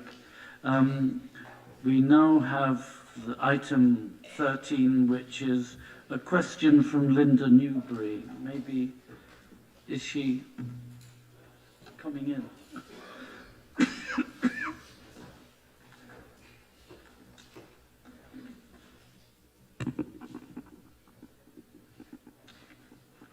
Hello. Please, you have up to 3 minutes to make your presentation, please. Thank you and good evening. I'm here to speak in support of Councillor Dunn's motion on plant-based food and sustainable farming, and I'm disappointed that this motion is unlikely to be debated today. Councillor Dunn quotes ample scientific evidence to show that the massive emissions of animal agriculture have to be reduced if we're to have any chance of meeting climate targets. Almost every week sees new reports of intensive animal agriculture harming ecosystems and risking human health. Avian flu has led to the culling of millions of chickens, turkeys and ducks, the packed conditions in poultry units providing the ideal conditions for the rapid and uncontrollable spread of viruses, with huge risk to the wild bird population and to human health too. Effluent from intensive livestock units is released into rivers at dire cost to aquatic life. Equally concerning, a major survey reported last week found antibiotic-resistant bacteria in rivers close to intensive animal units. Because antibiotics are used routinely and indiscriminately on animals in intensive systems, superbugs can flourish as antibiotics lose their effectiveness. The World Health Organization estimates that antibiotic resistance will be the leading cause of death globally by 2050, a human health crisis. These factors add powerful arguments to the urgent need to curb our dependence on meat. A behavioural shift is urgently needed. Just as the public is being urged to switch to electric vehicles and to use renewable energy, and opportunities are being provided to help them to do so, encouragement must be given to move away from reliance on meat and dairy in our diets. This is a hard message to get across to the public, many of whom are wedded to habit, tradition and convenience. But that makes it even more important for councils and other organisations to lead by example. This shouldn't be regarded as taking away choice, but rather as using every opportunity to show that plant-based food can be nourishing, appealing, healthy, and very importantly, in the cost of living crisis we're now in, affordable. It's estimated that a plant-based diet can cost 2/3 less than a meat-based one. Serving plant-based food at council events is a way of normalising meat-free, climate-friendly options and helping people to move away from seeing meat as the centrepiece of every meal. It's crucial that public bodies offer this kind of encouragement and leadership. I'm afraid are you very near the end? Very near. Councillor Dunn's motion presents the council with a straightforward and immediately effective way of showing commitment to its environmental aims, joining other forward-thinking councils, such as the County Council, Lewisham and Haywards Heath. Can this motion please be debated without further delay, and will it receive full support from councillors? Thank you very much indeed. I gather Councillor Brown, the leader, is going to respond. Thank you. Thank you, Lord Mayor, and thank you very much, Linda, for coming to address Council today and for your excellent points on the environmental and cost-saving benefits of a plant-based diet and indeed the health benefits of a plant-based diet. Firstly, I'd like to say that as part of the Council's Oxford to Zero campaign, we've already advocated that people reduce meat and dairy consumption, and we stress this is as much for personal health benefits as well as for environmental ones. The Climate Action Oxfordshire Consumer Advice Portal, which all Oxfordshire councils have developed jointly, includes a handy tool to calculate your diet's climate footprint. Whilst we recognise that decisions on diet must be a matter of personal choice, we have consistently made sure that we have had, where in the past we have been catering for mass events, that there are plant-based options at every possibility. I think it's important to recognise that we don't any longer in this council provide food for councillors, so this motion is in large part a symbolic one. And is perhaps one of the reasons why it has not had quite such a high priority on the agenda. I cannot guarantee you, I'm afraid, that it will be discussed today. In fact, I think, as you have quite rightly noted, it's unlikely to be discussed today. I'm sure we'll get round to discussing it at some point, but each time councillors do prioritise motions, and it's a democratic process that councillors go through to decide which motion should have greater priority. And at this particular council, we have chosen public transport and cost of living from our group's perspective as being the motions that we wanted to give the highest priority to at this council. That doesn't mean to say that we don't think these are important issues. The other thing I cannot guarantee for you is that there will be unanimous support, because again, this is a democratic process. It's open up to everybody in the council to take their own view. I would encourage them to support the motion when it comes before us. So thank you very much. Thank you. Thank you very much indeed. So let us now proceed. We're going now to the bus fares. 15A, agenda item A, the first motion on notice. I believe this is, I'm getting changes, I think, in the speakers, partly because Councillor Gant is not here for this item, and he was down earlier as one of the speakers notified. It's being proposed by Councillor Hollingsworth, but there is there a seconder first? Councillor Upton, thank you. There's an amendment being proposed by Councillor Smoten. Is that correct? Yes, Lord Mayor. Would you like me to propose it now? Okay. Sorry, not yet. Oh, sorry, yes, I'm jumping ahead. I was just trying, there is one motion where I think it was agreed to accept the amendment. Is that the next? I am going to accept the amendment. I can do that in my speech. Okay, I'm jumping the gun then. Okay. All right, Councillor Hollingsworth. I will begin by accepting the amendment when Councillor Smoten moves it. The main reason for moving this motion today is to draw attention to the all too often overlooked importance of bus travel, not just as the most important form of public transport in our city, but also as a means of addressing social inequality. It's the lowest income households that are most likely to use buses. Households with the highest levels of income are about 4 times more likely to have access to a car than households with the lowest levels of income. Seen in terms of age, both the old and the young are much more likely to be reliant on public transport than average. Yet, since 2013, bus fares in England have risen faster than the costs of any other form of transport, public or private. So it is the poorest people, those without access to alternative forms of travel, who suffer the greatest increase in their costs of travel. Even allowing for the pensioners' bus pass scheme, the impact of bus deregulation and cuts to long-term funding for public transport have been entirely regressive, hurting those most in need. The result is that those people are less able to travel for work, for education, for recreation, or simply to see friends and family. That's why the research published last month by the IPPR is so compelling. Capping all bus fares at £1 would immediately save the 20% of poorest households £0.8 billion a year. Making all bus fares in England free would save the poorest 40% of households £1.5 billion a year. The substantial majority of the total cost of £2.3 billion would go to those people most in need. And by comparison, current government is, we think, still pushing ahead with funding for new road schemes, spending that will increase dependency on cars and further disadvantage the many people without access to one, totalling £27 billion. And for the same money, bus travel could be made free for more than 10 years. And wouldn't that be the radical and progressive option?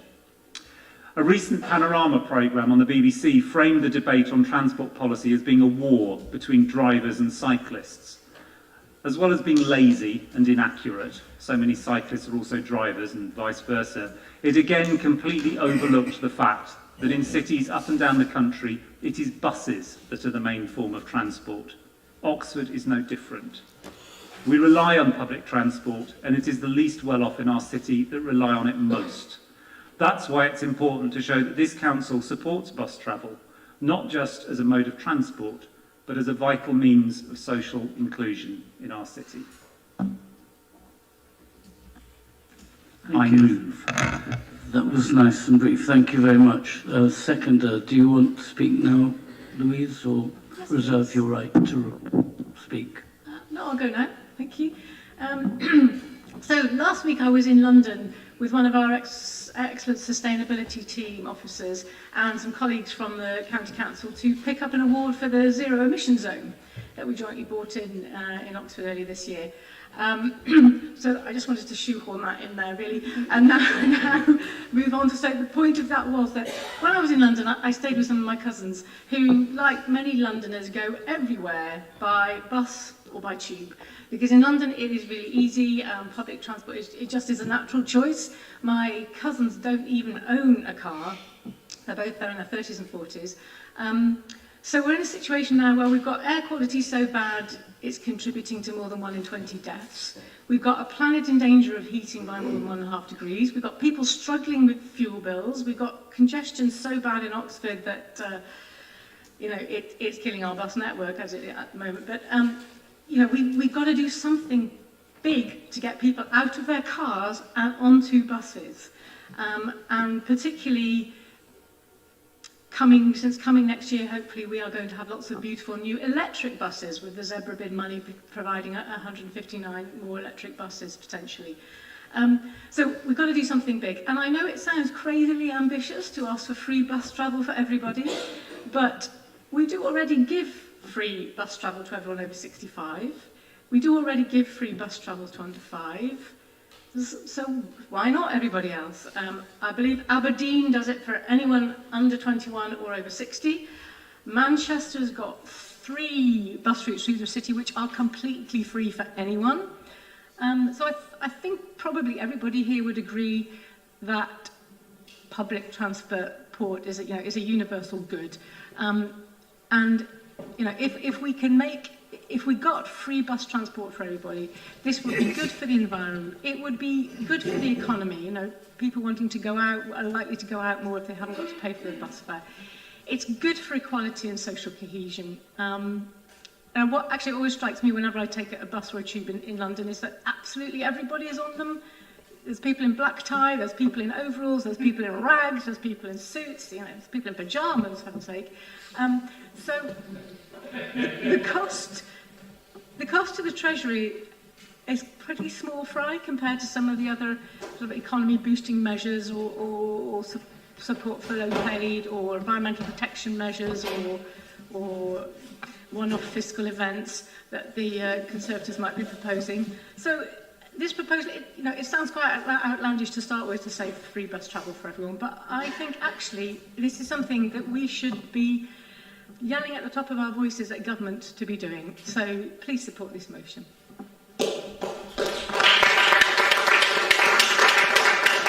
Thank you. I'm not going to invite, even though Councillor Hollingsworth has accepted the amended motion, I'm going to invite Councillor Smoten, please, to propose. And do you have a seconder for the amendment? Could well be Councillor Hollingsworth, I suppose. Okay, would you like to propose it, please? Thank you, Lord Mayor. For anybody that hasn't seen it, the amendment adds a paragraph noting the Fair Deal Alliance's achievements in the direction of cheaper bus travel and high quality bus travel in the form of reduced park and ride fares, reduced fares for under 18s, and as well the Zebra scheme, which will see decarbonisation of our buses. I'll move the amendment. Thank you very much. I don't know who was really the first to put their hand up. Councillor Fairweather, I'll let you be second. Do you want to say anything? Yes, only to welcome this amended motion. I'd just like to comment that many years ago, I won't say when, I lived in Sheffield, where the then, I have to say, Labour Council. But sorry, you meant just to be discussing the amendment at this point. We then move on to a debate about the amended motion. Are you just discussing the amendment or about the amended motion? Okay, so are there any other speakers on the amendment? If not, I propose that we allow you, I guess, as proposer to sum up. No, certainly not necessary, Lord Mayor. Let's move on to a vote. Thank you. So please, would someone like to propose the amendment, that we approve the amendment? Done it now. Councillor Hollingsworth has got... If I've accepted it, do we have to have a vote? Well, we do, apparently. Okay, fair That's enough. democracy. I accept it. I urge everyone to vote for it. Those in favour? Okay, it's clearly approved. Thank you. So let's now proceed to a discussion of a debate on the amended motion, which you have in your papers. I saw one speaker there. I will were you first, I think, Hosni? Happy to go first, if that's all right, Lord Mayor. So I don't know whether any of you saw, but in the news, Germany had, to ease the cost of living crisis, had an €8 regional and citywide per month, €8 per month regional and citywide ticket for 3 months over the summer. And it's no coincidence that this is occurring in Germany, because in Germany, public transport and particularly buses are publicly owned. And clearly, during the Thatcher years, legislation was introduced which actually prevents some local councils, such as ours, bringing buses into public ownership. But clearly, that is what's needed, because it's absolutely crazy that 70%, those big 5 bus companies, and a lot of them do have quite high returns. And actually, it's very difficult to introduce things like a cheap bus fare when private companies are left to make their own decisions, and actually coordinating across the bus companies, even in cities such as Oxford, is actually very, very difficult, as people have found out recently with changes to the ticketing services here. And people are often confused about who to contact. And it's actually really, really important that if we are really serious about tackling the climate crisis, that it's actually cheaper, more convenient and easier to get the buses than anything else. And that will only be done if buses are in public ownership. And people don't really have a choice about the bus they choose. Like, you don't have a choice about the hospital you go to your local hospital, you take your local bus. So it just makes sense. It's not like choosing your cereal. It makes sense that they are in public ownership. And so I really urge everyone here to use any means they have, maybe joining the We Own It campaign on public transportation and buses that's actually run out of Oxford to support this measure, because that is what we really need to really make a difference. Thank you.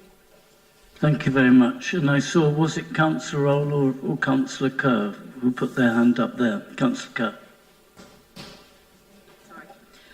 Yeah, I mean, I entirely support this motion and I support the councillor's comments on all of this. The only thing I'd also add is that obviously ticketing on our buses in Oxford takes a huge share of journey time. It just takes a lot of logistics to have people doing that. And so without ticketing, we'd be following European countries such as Luxembourg, which have seen, a rise in, by having free bus services, a rise in usage and a reduction in journey times, because it makes such a difference to journey times having people have to buy tickets in this way. So, yeah, I agree. Great idea. Thank you.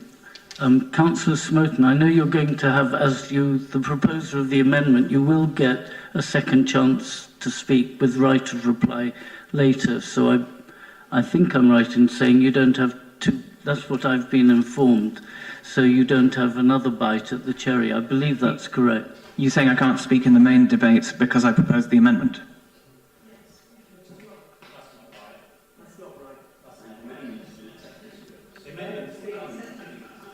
It's been voted on. May I ask the monetary? Okay, you are allowed to speak now as Right. well. You get many chances to speak. Alrighty.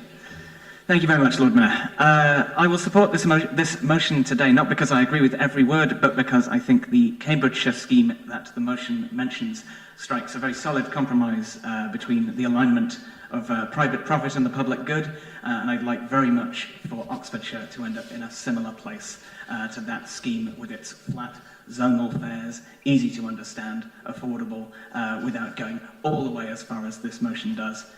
I think the difference with the motion from the table is small enough that it rounds up to a yes rather than down to an abstention in this case. Nonetheless, I'd like to note two shortcomings which I think are worth noting.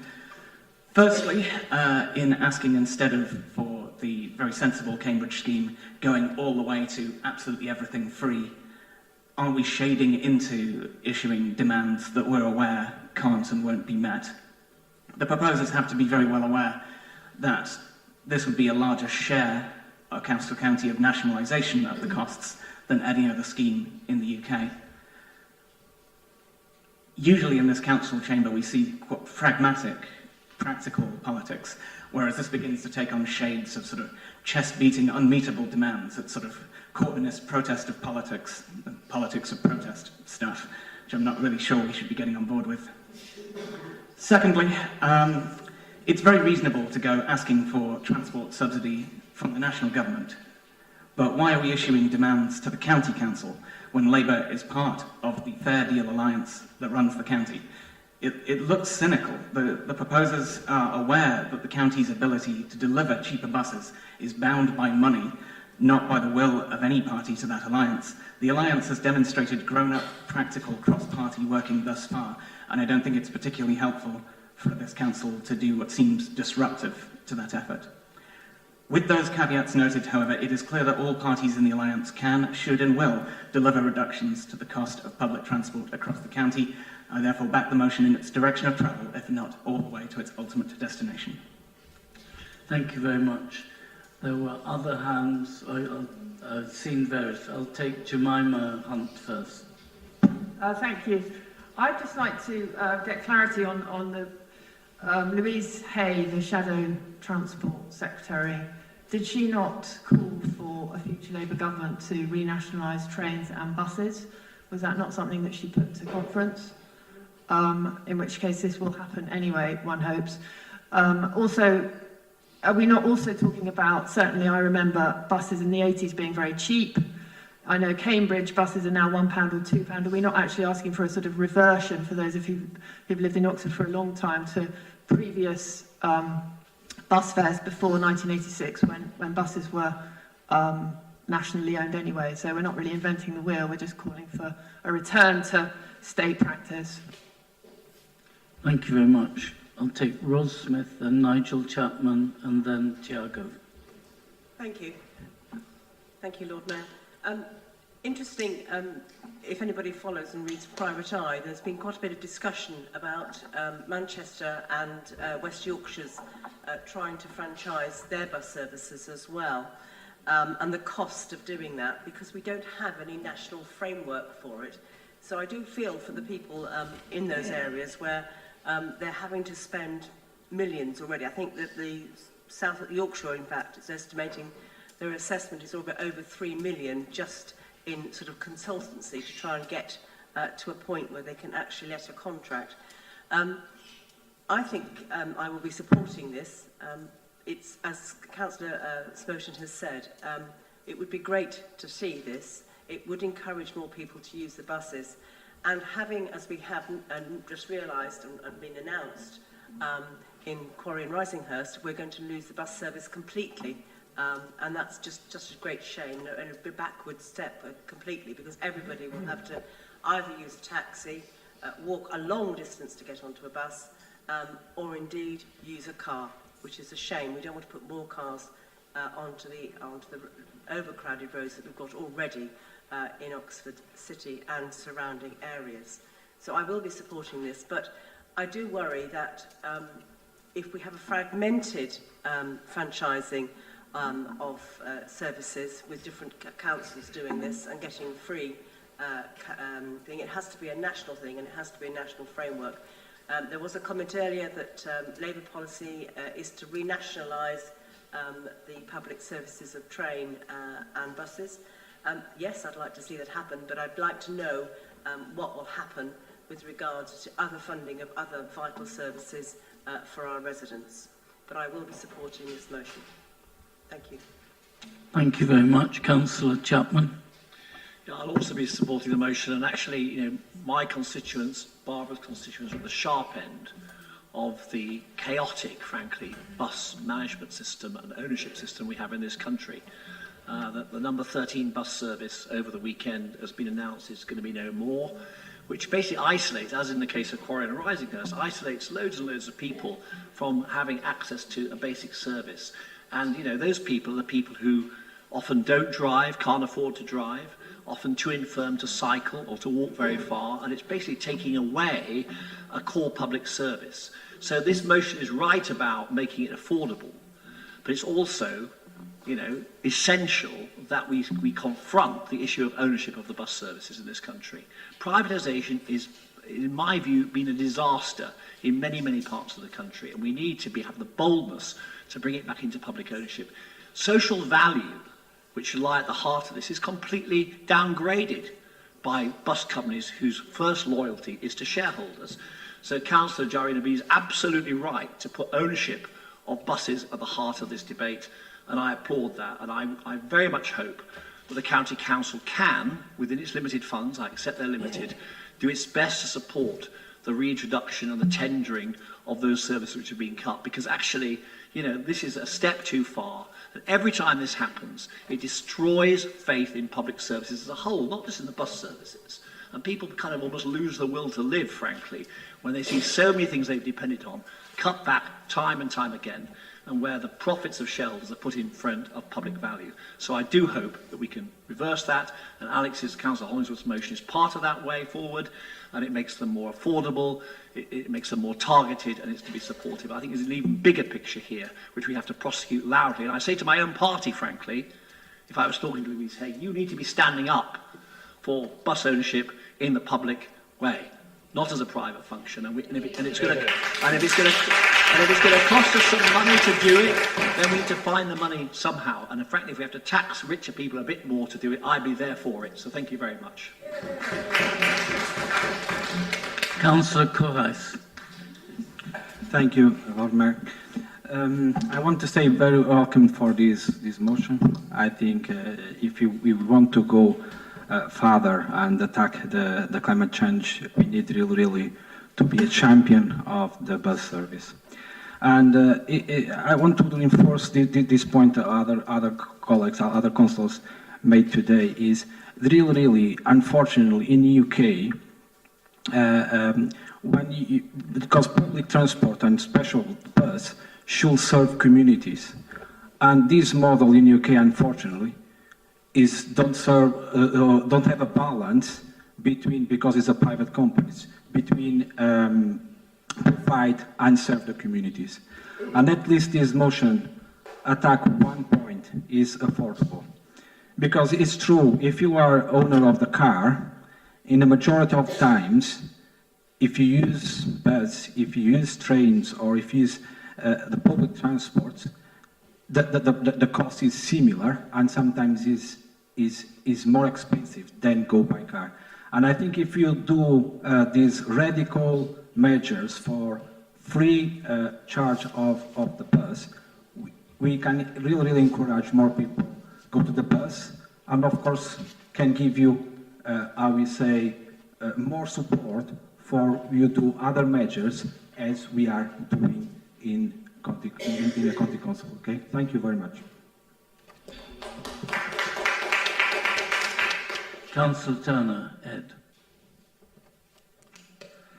Thanks, Lord Mayor. Spurred by the debate, I wanted to make 4 quick points, if I may.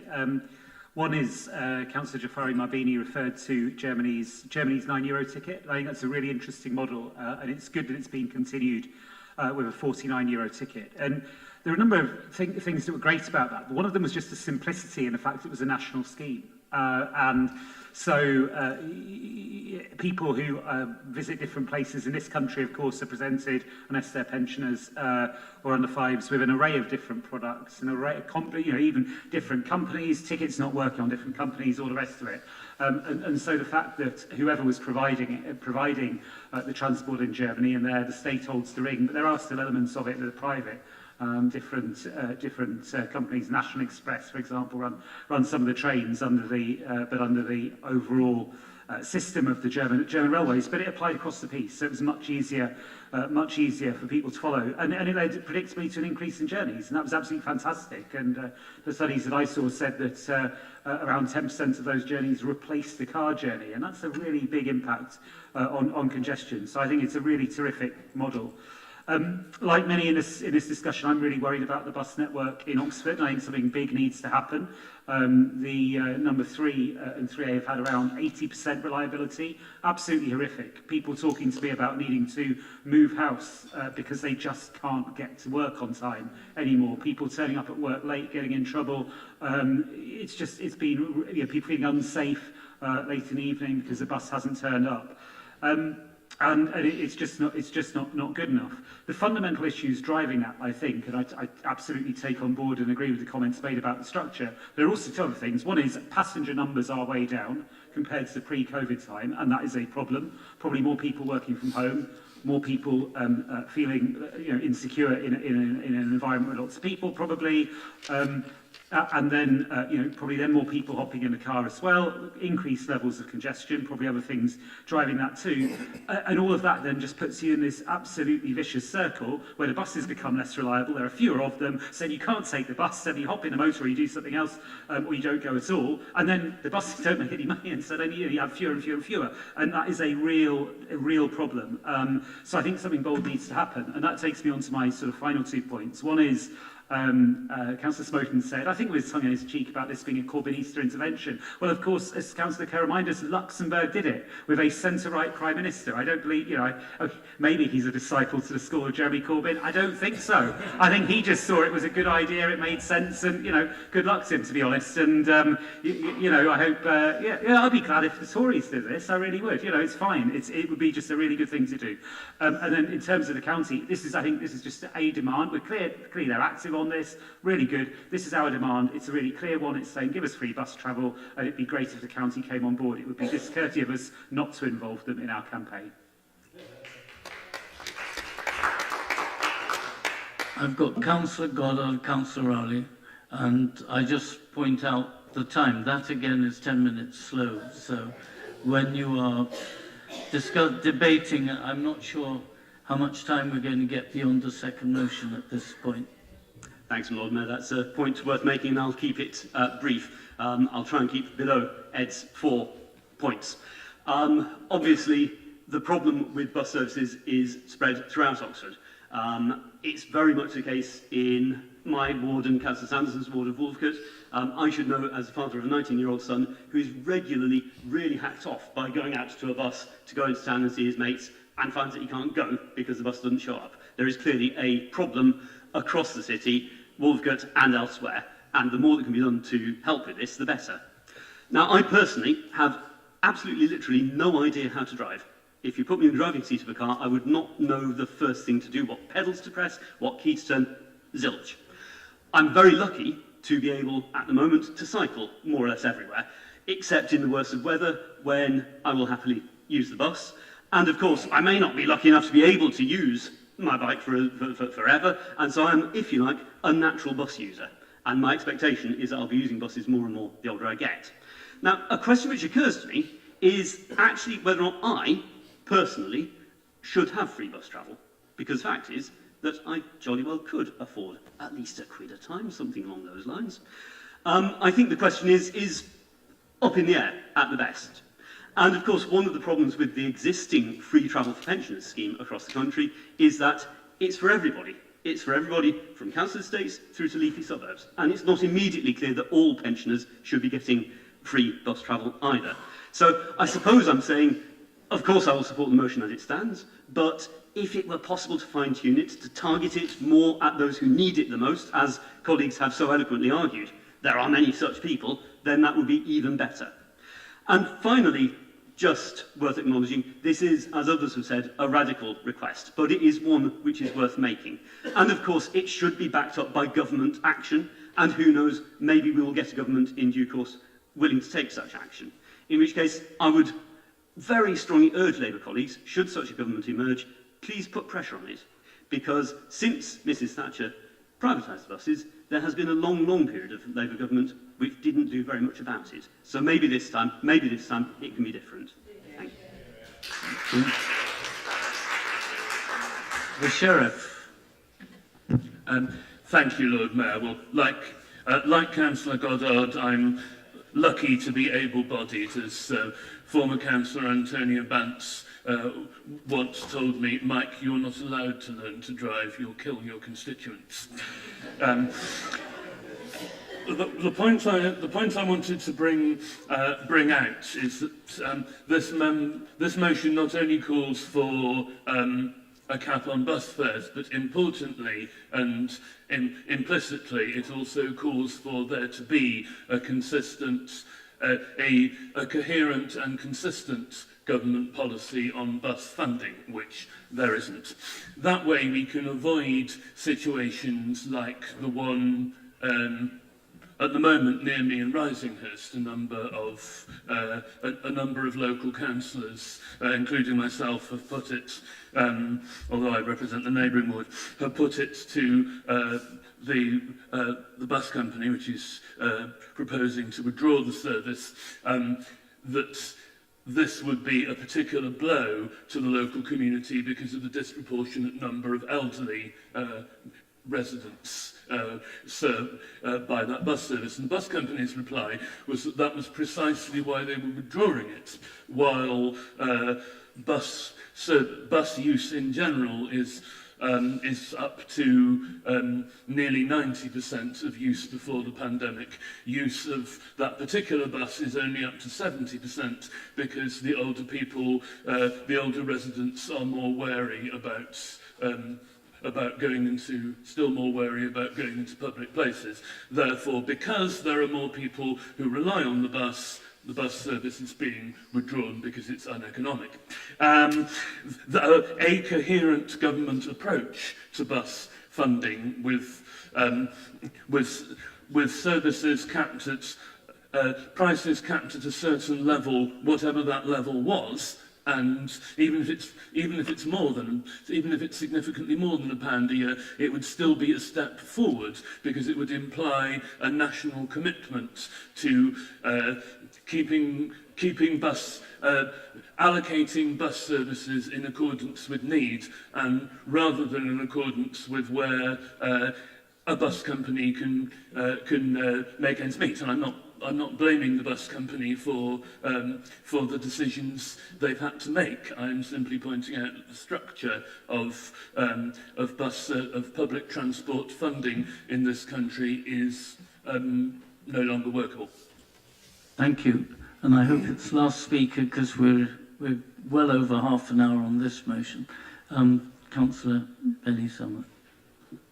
If a motion is not controversial, should we be reducing the time it is being debated? People are allowed to debate all the motions and we're letting them do so. I mean, that's the point. So that's the democratic process, I'm afraid. I now have to invite Councillor Hollingsworth, has the right of reply, and then so does Councillor Smoten. Why does Councillor Smoten? It's an amended motion. But it's been accepted. But I've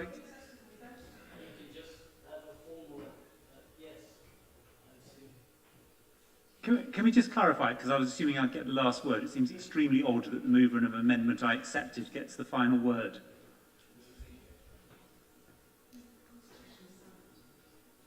Okay, so you do get the final. Chris, say nice things about the motion. Right. Okay. The not quite summing up then. I just want to pick up on a couple of the points. I'm going to start with the one about the geography in the first the first ask, as it were. The reason I put Oxford as opposed to England is that our motions are supposed to be about our council area. Let me be completely clear. I support free bus travel in England, all of it, rural bits and urban bits. The fact that I have put Oxford there is not because I've got some animus against the rest of Oxfordshire or the rest of England. It is because we are Oxford City Council and we're supposed to talk about things relevant to us. But let it be understood that it means England. If Welsh and Scottish and Northern Irish devolved administrations wish to do the same, I'd support them too, and indeed anywhere else for that matter.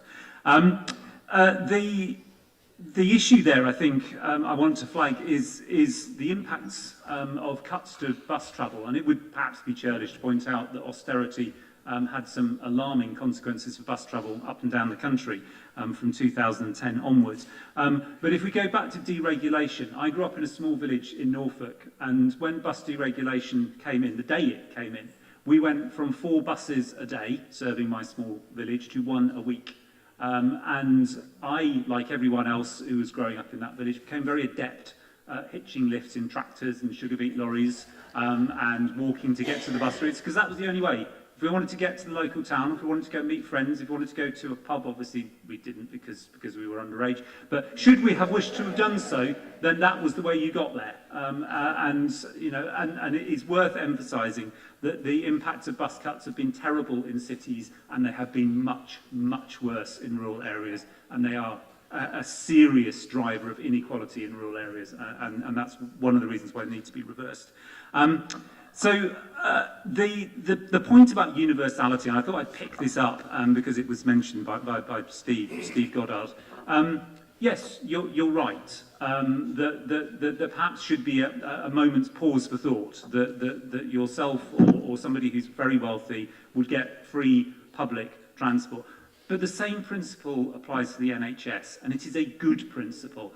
And the reason it is a good principle is if something is universal, then there is universal support for it. And that's why the division between private health and public health is a bad thing. The division between private education and public education is a bad thing. And I think in this instance, the separation between having a subsidy for some and not for others is a bad thing. Universality is a universally good thing, and I think it's something that should apply to public transport here. And one of the things it would do is, of course, it would encourage people to get on the buses, and the more people who use the buses, the more likely they are to be supported. So if you started getting on your bus regularly from Wolvergate, it is more likely it would be a better bus service, and your son would be able to get, son, I can't remember, yes, son, would be able to get his bus to the pub and back with his friends later in the evening, because it will be a better and more reliable service. It might connect to villages beyond Wolvergate, providing them with a service they don't currently get. So I think it's an essential part of the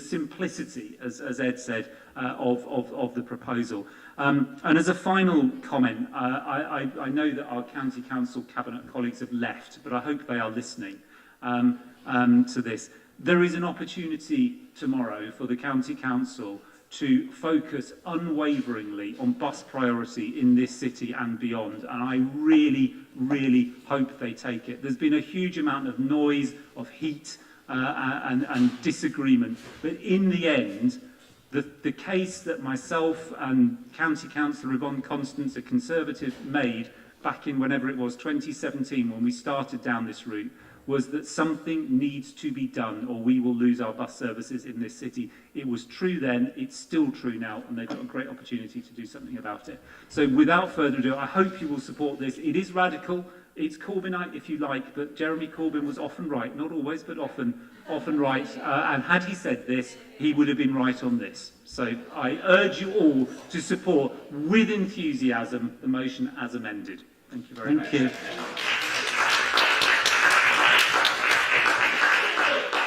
Councillor Smoten, you do have your third bite at this joke. Goodness me, I don't remember this happening before, so I don't know how it's happened this time, but whatever, given the opportunity, I suppose I'll take it. I will use the opportunity. I think we've done the issue of universality to death. I think there's reasonable arguments to be had on both sides. If you are going to be, other than universal, cast your net widely so as to make sure that you give free service to too many people rather than too few people. So long as you do that, I'm not sure it's the enemy to be asking Steve for £1. I can personally guarantee that he's good for it. I hope. Ownership, though. Ownership, I don't think we should get so hung up exactly on ownership. I don't think it's about, is it owned by the country? Is it owned by a company? I think it's about behaviour. Fundamentally, it's about a well-regulated private sector, to quote the relevant chunk of the Lib Dem constitution. It's about getting the... I know Susanna, not that happy about that one. It's about getting the private incentive aligned with the public good. So long as you can do that and thereby induce good behaviour, the idea that there is private ownership is not the enemy.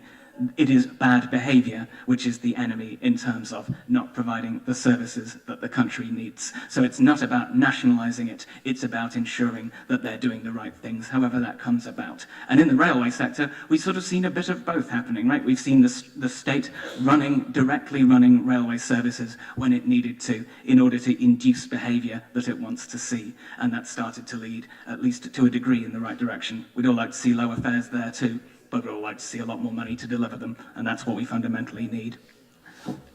Anyway, to sum up, we'll all be voting for this motion, and we'll be very glad to see cheaper public transport in Oxfordshire as soon as it can reasonably be delivered within our means. Thank you very much. I take it that we can now proceed.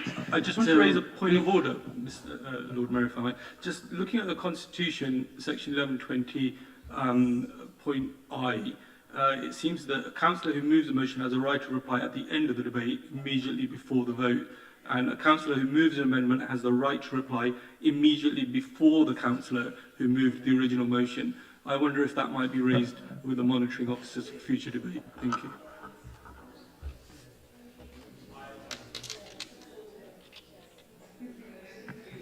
Yeah, through you, Lord Mayor, paragraph 1120I, it's about the amendment. The part that you're quoting is saying that if an amendment is moved, the councillor who moved the original motion has the right to reply at the end of the debate on the amendment, and the councillor who moved the amendment has the right to reply immediately before them. So that's on the amendment. No, so the councillor who moves the amendment has the right to reply immediately before the councillor who moved the original motion. So Councillor Hollingsworth had moved the original motion, which meant Councillor Smoten should have the right to reply immediately before Councillor Hollingsworth summed up the debate. And I don't believe that's what happened. I believe that is referring to the amendment, not the amended motion. They are two different things. No, I think it refers to the amended motion, actually. I'm happy to take it outside the room, but just for future debate, I think it's... May I suggest that since we've got this far, and I would like us at least to finish a second motion before we end today, because we're probably going to have to suspend standing orders in order to fit that in. May I suggest that's discussed sort of off pieced, or whatever you would say, privately, so that we get that resolved separately. But may I suggest we proceed to a vote, please? All those in favour, please indicate. Of the amended motion. That's, I think, unanimous. Thank you very much. So that is approved. Let us now proceed to only the second of the motions, which is on Campsfield House. And first, I should actually just check, does anyone need any, have any questions to clarify the motion itself? I should apparently do that before each motion is discussed, or is it crystal clear what we're discussing? I take it that it is. So let us proceed, and I have as proposer Councillor Gant. Is that correct? You, as a seconder, it's not clear. Is it Councillor Roll? Okay, thank you.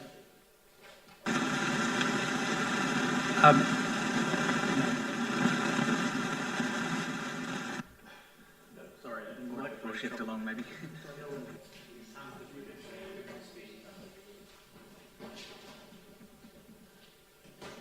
Is that better? Okay, yeah. Apologies, Lord Mayor. First of all, yes, to confirm, Councillor Rule will be seconding this motion, and also I'm very happy to accept the amendment. So my understanding is I'm now proposing the amended motion. I hope that's correct. Yes, sorry. Through you, Lord Mayor, that's right. Councillor Gant can amend his own motion without notice, provided that the meeting and the seconder both agree. So you need to seek their agreement first before you go any further, please. Meeting the seconder, do you agree? Yes, they both agree. Okay. So proceed directly to discuss or do we still have to vote on the amendment? No, because it's been incorporated. Okay, please proceed. Right. Okay. So I'm amending it in the terms put forward by Councillor Dunn and Councillor Jafari Marvini, or something. Anyway, thank you very much. To the motion. Campsfield House closed after 25 years as a migrant detention centre in 2018. During those years, it housed an estimated 30,000 refugees, mostly people who came to our shores to escape persecution, discrimination and war. And the closure followed campaigns from refugee support groups, local residents, many others, including the people of Oxford and this council, as the amendment has made clear. Our nation is always ready to help those in need, as indeed is our city and county. For most of those people, the journey to the UK was perilous, having endured unimaginable treatment as human cargo at the hands of unscrupulous people traffickers. These people may have come here illegally, but that's largely because our government makes it so difficult for them to come here legally. The UK's asylum application per capita is almost half the EU average. We're ranked 20th in terms of applications processed and 19th for applications accepted. 2/3 of UK asylum seekers' claims are turned down, the highest refusal rate in Europe. A large number of those initial decisions are later successfully appealed. In 2016, the courts overturned 41% of asylum refusals. And while the government aims to process asylum claims in 6 months or under, many take far longer and significant backlogs remain. This is the principal reason that places like Campsfield exist. If the government wants to break the people trafficking business model, they're targeting the wrong people. The channel crossings have always been risky. We've all seen the pictures. But let's not forget that climate change is likely to be a future driver of even more people making those dangerous journeys as more areas of the planet start to become uninhabitable.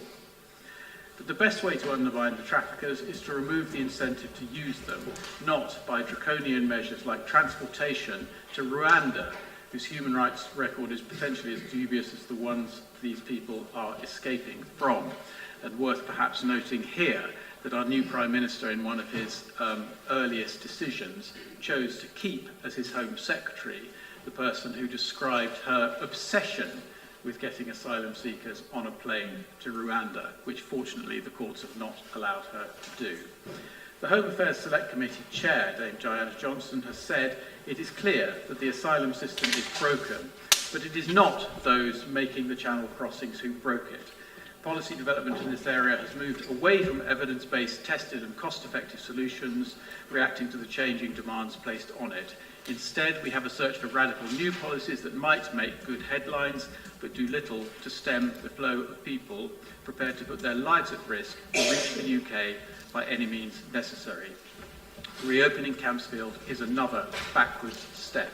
Please support the motion. Thank you very much. Councillor Rule, do you want to speak now or reserve your right? Yes, please, Lord Mayor. Okay. Thank you, Lord Mayor, and thanks, Councillor Gant, for bringing forward this important motion. The proposed reopening of Campsfield House Immigration Detention Centre ought to send a shiver down our spines. For decades, we witnessed the trauma and the harm done to people in this centre. And for decades, people in Oxford and all across the country fought for its closure. I'd like to bring in some of the voices of those detained at Campsfield whilst it was open. Their testimonies speak of the cruelty that this government apparently intends to revive. One detainee said, some of us have been here for over 3 years with no prospect of removal or any evidence of future release. There is no justification whatsoever for detaining us for such a period of time. Our lives have been stalled without any hope of living a life, having a family, or any future. As for the conditions in the centre, another said, It is called a detention centre, but it is a complete prison. Mere looking at the security network shows you this. You will not be told that this is a prison yard, but it is. After the barbed wire, there is another high metal wall that is guarded all around with razor wire on top to fortify the security even further. Last month, in an attempt to escape, 4 Kosovan boys broke their spines because they jumped from a roof to the ground. Several suicide attempts have been made and many individual hunger strikes. A Russian went on hunger strike for 22 days, and yet the doctor at Campsfield House Medical Unit recommended that he is still fit for detention. A psychiatric patient confirmed that he is suffering from panic attacks and was deported with a sickness back to Zimbabwe. Confirmed and certified by 3 different doctors, yet immigration deported him with the sickness. Group 4 kept him in isolation in his room before he was removed to stop him from committing suicide. Campsfield House is hellfire on earth. People forced to flee their homes are not criminals. It is this government's callous immigration system that is criminal. The hostile environment, immigration detention, flights to Rwanda, rather than provide safety and support to those in need, this Tory government fans the flames of hatred, imprisons and deports. We cannot allow for Campsfield to be reopened, but more than this, we cannot allow for this cruel agenda to continue any longer. And that's why this isn't just a case of not wanting a detention centre in our backyard. In passing this motion, we say no to detention, not here, not anywhere. Our community has come together once before and won, and we can do it again. So Council, please vote in favour of this motion, and let's make clear that here in Oxford, refugees are welcome and no one is illegal.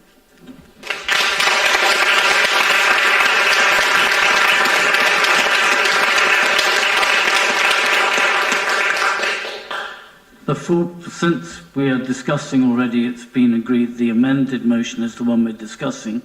Before going to debate, I just wanted to point out that there is a very minor spelling error at the bottom in my printed version. It's page 55. The word fleeing is spelt correctly twice, but the last time the final line is all those fleeting war in recent times. I should ask you for you to give me the discretion to make the correction of the minor spelling error, so I hope that's okay.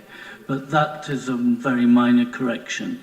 I saw Councillor Jafari Mabini had her hand up. Do you want to speak now? And then I'll look for any other speaker.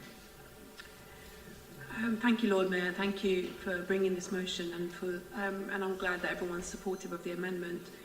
Unfortunately, Rwanda is really a long line of numerous policies over the decades. In fact, since the Empire Windrush came to this country, that has chosen to, instead of really tackling the root source of inequalities in our country, to actually make the other the enemy. And that changes over time, and clearly Muslims of the Middle East are a particular seen as a particular target for hatred and someone that should not be welcomed in this country because, you know, invariably we've heard all sorts in the media about how those men and women, but generally men seem to be often at the target of this, are not able to be part of our country. And it's clearly very, very close to my own family history, and it's very, very upsetting that this kind of rhetoric actually dominates so heavily. So I urge you all to really think about your own conversations with your own loved ones, because that's what is needed. Because actually the media, and social media including that, is not a good forum for really having these conversations. You need to have them with someone who you really trust and believe in, and you need to really tackle why it is that Ukrainians have been welcomed into our arms in a way that has been really great to see, really heartwarming to see. But the men that I saw at Kassam, when we've been trying to deal with what the Home Office has done, which has not informed this council or impact any other council or institution of their arrival, that we've been trying to deal with all the safeguarding issues and all the other problems that they clearly need support with. It's been really, really heartbreaking to see so many men from my own country of Iran, but it's not surprising, considering what's going on in Iran right now, that there will be a lot of asylum seekers wanting to leave and make their way to safety. And yeah, it is just this ongoing issue of immigration, which in fact almost every single party doesn't really want to tackle, because it really doesn't want to have those difficult conversations, but I'm glad we're having them here. And it is true, I just want to reiterate what was just said already, that Campsfield House, I visited there when I was on maternity leave with my first child, and it was actually really, really upsetting, because what it really reminded me of was visiting my own father in prison in Iran, because it is, you know, these detention centres are prisons, and they're a real stain of on our country. And there were detainees whose marks of torture was obvious to me, but yet the medical and psychiatric support is actually a tick box, and it's a Kafkaesque system that's pushing people to be cleared. And in fact, there is a link between low pay and insecure pay and those tick boxing, because in fact that's what's happening. A lot of the outsourcing that's done means that a lot of people who Honestly, can you try and wind up, please? protection are then encouraged to work within these systems. So there's actually a real direct link between this motion and the next one under cost of living. So I'm really, really excited that we are a city of sanctuary, that we are working on development of policy within this area, and I really hope that you will all support this, but also support within your own loved one circles, really trying to move away from this rhetoric as a country. Thank you. Thank you very much. Catherine. Thank you. Just addressing the point about legal routes, and I support the motion as amended today, but we do need more legal routes to apply for asylum in the UK, as we all agree, and I just wanted to highlight the inconsistencies in the routes that already exist as well. Councillor Dafari Mambini and myself went to see the Ukrainian Friendship Centre, it is in North Oxford, who are doing a great job working with Ukrainian refugees there, and there we heard from officers and also those supporting the refugees about the differences in the different legal routes that also exist, which whilst on one hand looks like it's favourable towards Ukrainians, there are sort of, if you compare what they have as benefits through their scheme, it is different from those who are coming under the Afghan scheme, for instance. So really, we need a joined up and consistent approach, as well as more legal routes to come here. And I'd also like to talk about the economic case as well. We're talking about shortage of workers at the moment in many industries, and here we've got lots of people who want to work here, who have incredible skills that they could add to our economy, and that we're not allowing them to work when they come here. So we need to also find a way to leverage on the skills and experience of people who would like to be contributing to our economy and to the cultural diversity and of our city and our country. So, yeah, Thank you. Councillor Aziz. Thank you. So I would like to support this motion wholeheartedly. Earlier on this afternoon, I was in a meeting with the Home Office contractor who has been tasked to work on opening Campsfield House. I was in the meeting with the Chief Executive and officers, and while we were encouraged by the transparency and openness of that discussion, which is important, they were under absolutely no illusion that there is absolute rejection of this building being opened again, and they are very aware of the fact that we are a city of sanctuary and that protests will continue, and so they are actually reaching out to lots of different organisations in the city to hold those conversations, which I do think is very, very important. Also, Councillor Linda Smith has already mentioned this, but myself and Councillor Jafri Marbini and Councillor Linda Smith went to visit the Qassam Holiday Inn, where a number of asylum seekers are currently living. And the fact of the matter is that there are people there who had no shoes for up to 3 weeks. They have not been able to leave that hotel because they don't have any shoes. Now, just to be clear, this isn't because of the excellent work that organisations across our city are doing. It's because of the Home Office. It's because of their so-called red tape, and it's because of the inhumane conditions that they continue to create. And I've spent the last 15 years working as an international aid worker in countries where people are fleeing. I've worked with refugee populations for many, many years, and I can tell you that 3 weeks into a humanitarian emergency, people do have shoes. They have a tent, they have clothes, they have food. If a road has been eroded because of an emergency, because there's been, a flood or something like that, it's been rebuilt. Here in Oxford, there's been people without shoes, and some of these people are underage by all accounts as well. So I think it's really important that we're having this discussion here this evening, and I think we need to also remember, as Councillor Jafri Mabini's already pointed out, that there are parallels and connections with the cost of living crisis and the demonising of people and the scapegoating of minorities that's happening across this country, and that is being mainstreamed through our politics and through our media as well, shamefully. So I wholeheartedly support this motion, and I call on everybody here and all elected councillors to ensure that we do stick together and speak as one voice, and ensure that the people of our city also become braver and bolder in understanding that refugees are human beings and no person is illegal, and everyone has a right to live with dignity and hope and safety.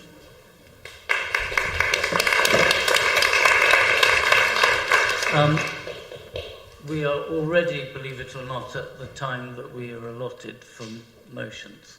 I'm going to ask councils and councillors' support in suspending standing orders to allow us another 15 minutes, but I would greatly like us to try and keep interventions brief so that we can at least complete this motion. So do I have support? Sorry, do you want to... Oh, sorry, I'm not opposing it, but I just was going to point out that we have another item as well on the agenda. Yeah, I'm aware we do. We do have one last item, and it may be a confidential item, but since we've got this far, we surely should allow ourselves time to complete this. I just don't want us to just go running on and on. We need some discipline. So is 15 minutes adequate? Can we please? Yeah. Lord Mayor, can I suggest that you would either need a proposer and a seconder and a vote to approve to suspend standing orders, or the alternative is you may want to invite members to consider moving straight to a vote if you felt that the matter had been debated sufficiently. I can see we could, I'm pretty sure I know the result of the vote, but the thing is that some people clearly feel very strongly about this subject and would like to say their piece, and I feel it's fair to let them, but honestly we cannot have every member speaking because we'll never finish.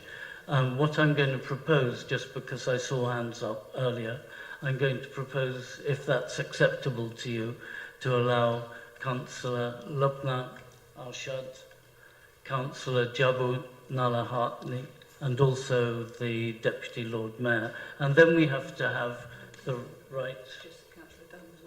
Yes, I know. Well, you have some, I think, right of reply since you were proposing the amendment earlier. I mean, I would let you, if that's acceptable. I mean, otherwise, it's just going to be on...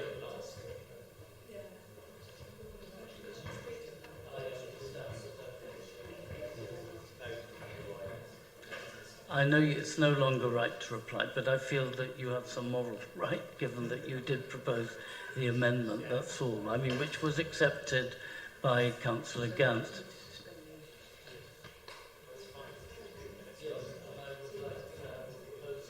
And seconder for suspending standing orders to have those speakers and allow Councillor Gant finally to sum up. Is that acceptable? Yeah. Are those in favour? Thank you. Okay, that's majority. So I'm going to take Councillor Arshad. Thank you, Lord Mayor. Yeah, so for me, this is a regressive and cruel plan, and I concur with my other colleagues who've spoken today, other councillors here. Oxford is a proud city of sanctuary, and Oxford City Council are unequivocally opposed to the brutal plan, because I don't think anybody in this room would want to reopen the centre, and because it negatively impacts communities across our city, and it creates an atmosphere of fear and mistrust, and it divides people further, and there's people already facing huge challenges on their day-to-day lives. So I request everybody could, support this motion. Thank you. Thank you. Keeping it brief. Councillor, yes, Nala Hartley.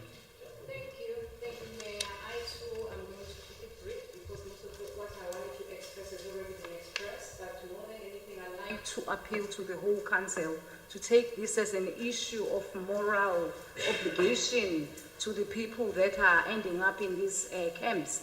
But also I'd like to appeal to the people of the UK, not just Oxford, to really think about not going back to the days of Enoch Powell, to not support the river of blood speech that he made when you invited immigrants from areas of like the Caribbean, where they've ended up being scapegoated and basically being treated badly in terms of the hostile environment. More than anything, I'm very proud to say I have stood on so many of these demonstrations to show solidarity with the people that are ending up in these places. These places, as Councillor just put it, they are draconian places for people to be held in. These people have committed no crime. They are not prisoners. Thank you. Thank you very much. Again, brief. Councillor Ligo. I will keep it brief, and I won't say what I was going to say, but I just want to bring your attention to the film. It's called The Swimmers, and I was quite emotional when I was watching it, because there's two Syrian sisters flee their war-torn home in Damascus, swim for hours in the choppy Mediterranean Sea to reach Greece as asylum seekers before going on to complete in the Rio Olympic Games. But it was the journey throughout how they got there, and there's happiness and there's sadness, and I can assure you, you will be in tears. But I agree with everybody else what they've said. But if you've got the time, please watch it. Thank you. And Councillor Dunn. Thank you, Lord Mayor. And apologies, I was a bit confused on the procedure here, where the last motion, Councillor Smelton was able to speak twice as proposer of the amendment, and I haven't been called on to speak on with this motion. So a bit of clarity around that would be really appreciated. But I'll also keep it brief to thank those who brought this motion to the Council this evening to discuss what I'm sure will have unanimous agreement in this room across parties. It's an important issue that should remain in public awareness until this immigration detention centre is closed for good. And the motion itself is a welcome one, and I brought forward the amendment not to change the wording of the original motion, but to strengthen the motion with more information. This is to ensure those who are already campaigning on this in Oxford, as well as the Council's public opposition to the reopening of Campsfield, is acknowledged in the motion as well. There's been important work happening on the ground by local campaigners and organisers, such as activists in the campaign to close Campsfield, who grew into Oxford Against Immigration Detention and are now working closely with other organisations like Asylum Welcome to form what is now the Coalition to Keep Campsfield Closed. The Council has supported the work by these groups and has spoken out against the Government's decision to reopen Campsfield, publishing a joint statement from the Leader of the Council, Susan Brown, and the Cabinet Member for Inclusive Communities and Culture, Shaita Aziz, who have called this decision morally wrong and inhumane. I think it's important that we credit the work of local organisers in the city, reaffirm that Oxford is a city of sanctuary and that the Council is unanimously opposed to the reopening of Campsfield. We as a council, across parties, stand in unwavering support for all those fleeing war and seeking asylum. So I hope that this amendment is accepted and voted for by every councillor in this room this evening. Thank you.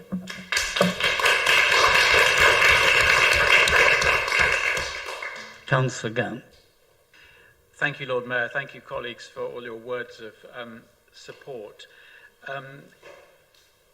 The principal reasons for bringing this motion and for opposing this reopening have been set out very clearly across the chamber, so I don't need to repeat them.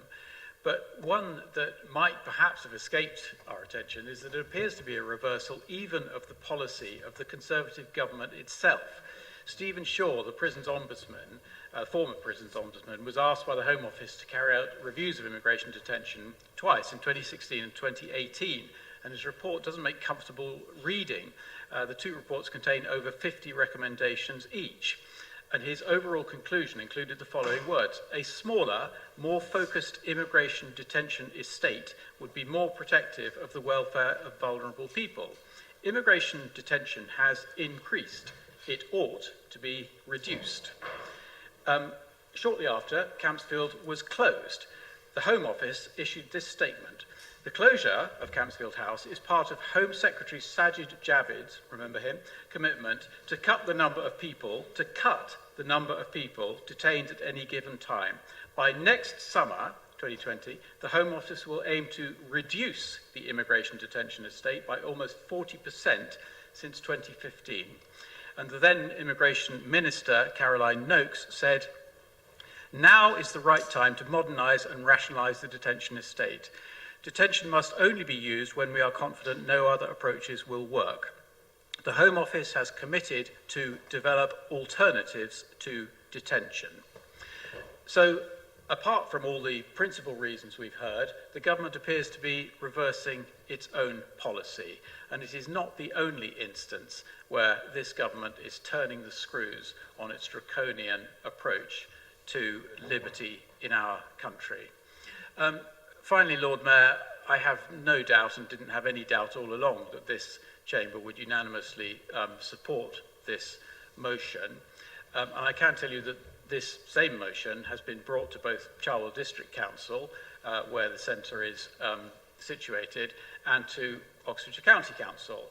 I'm grateful to Green Councillor in Middleton for leading it and for all of his work on that. The Conservative-led Cherwell District Council did not support the motion. They voted in favour of keeping it open. The Conservative opposition on Oxfordshire County Council also did not support the motion. And the reason that they gave was that they felt that they did not know enough about the issue and that it was not appropriate for them to have an opinion on matters that were... this is a good bit, Lord Mayor. Things that were happening in their own county, and indeed, in the case of one of the members, in his own division, and that the decision should be left to the Home Office. Well, respectfully, I disagree with them. I commend the motion to Council.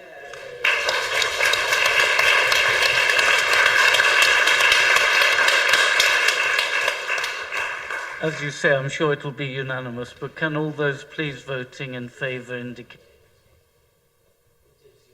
Thank you very much. Now, it's very sad. I mean, we must actually, the leaders of group, I think, must try and discuss a way in which we can get beyond two motions within our allotted time. But that's not for now, but it is very sad, as the speaker about plant-based food indicated, we have items on the agenda which we never reach. But we now have one final item, and I have to read this form of words because this does include a confidential appendix, and it has an exempt appendix. We are recommended to consider the item in public if it doesn't wish to discuss the information contained in appendix.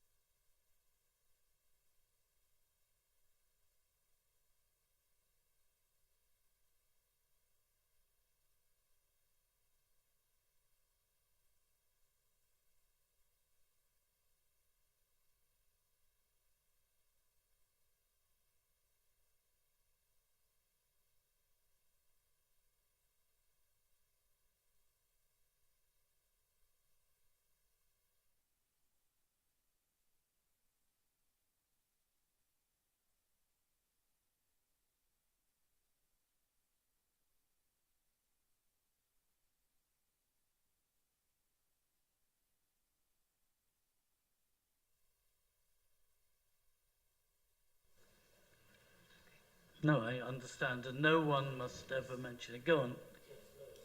I would certainly like to comment on this and put some questions. I'm sorry, I'm not entirely sure if they're in Appendix 3 or not, but I note that there is nobody left in the public gallery, so all...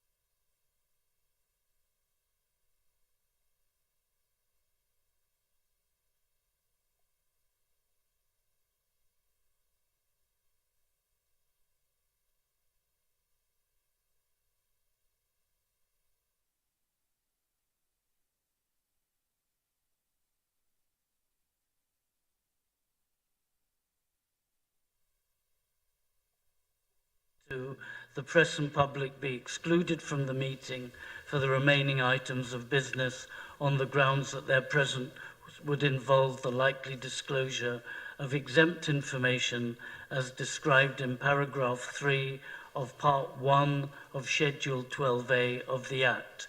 And I need a seconder. Thank you, the leader. And then we have to vote to go into private session, which is done. So therefore we now switch off.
invitations by now.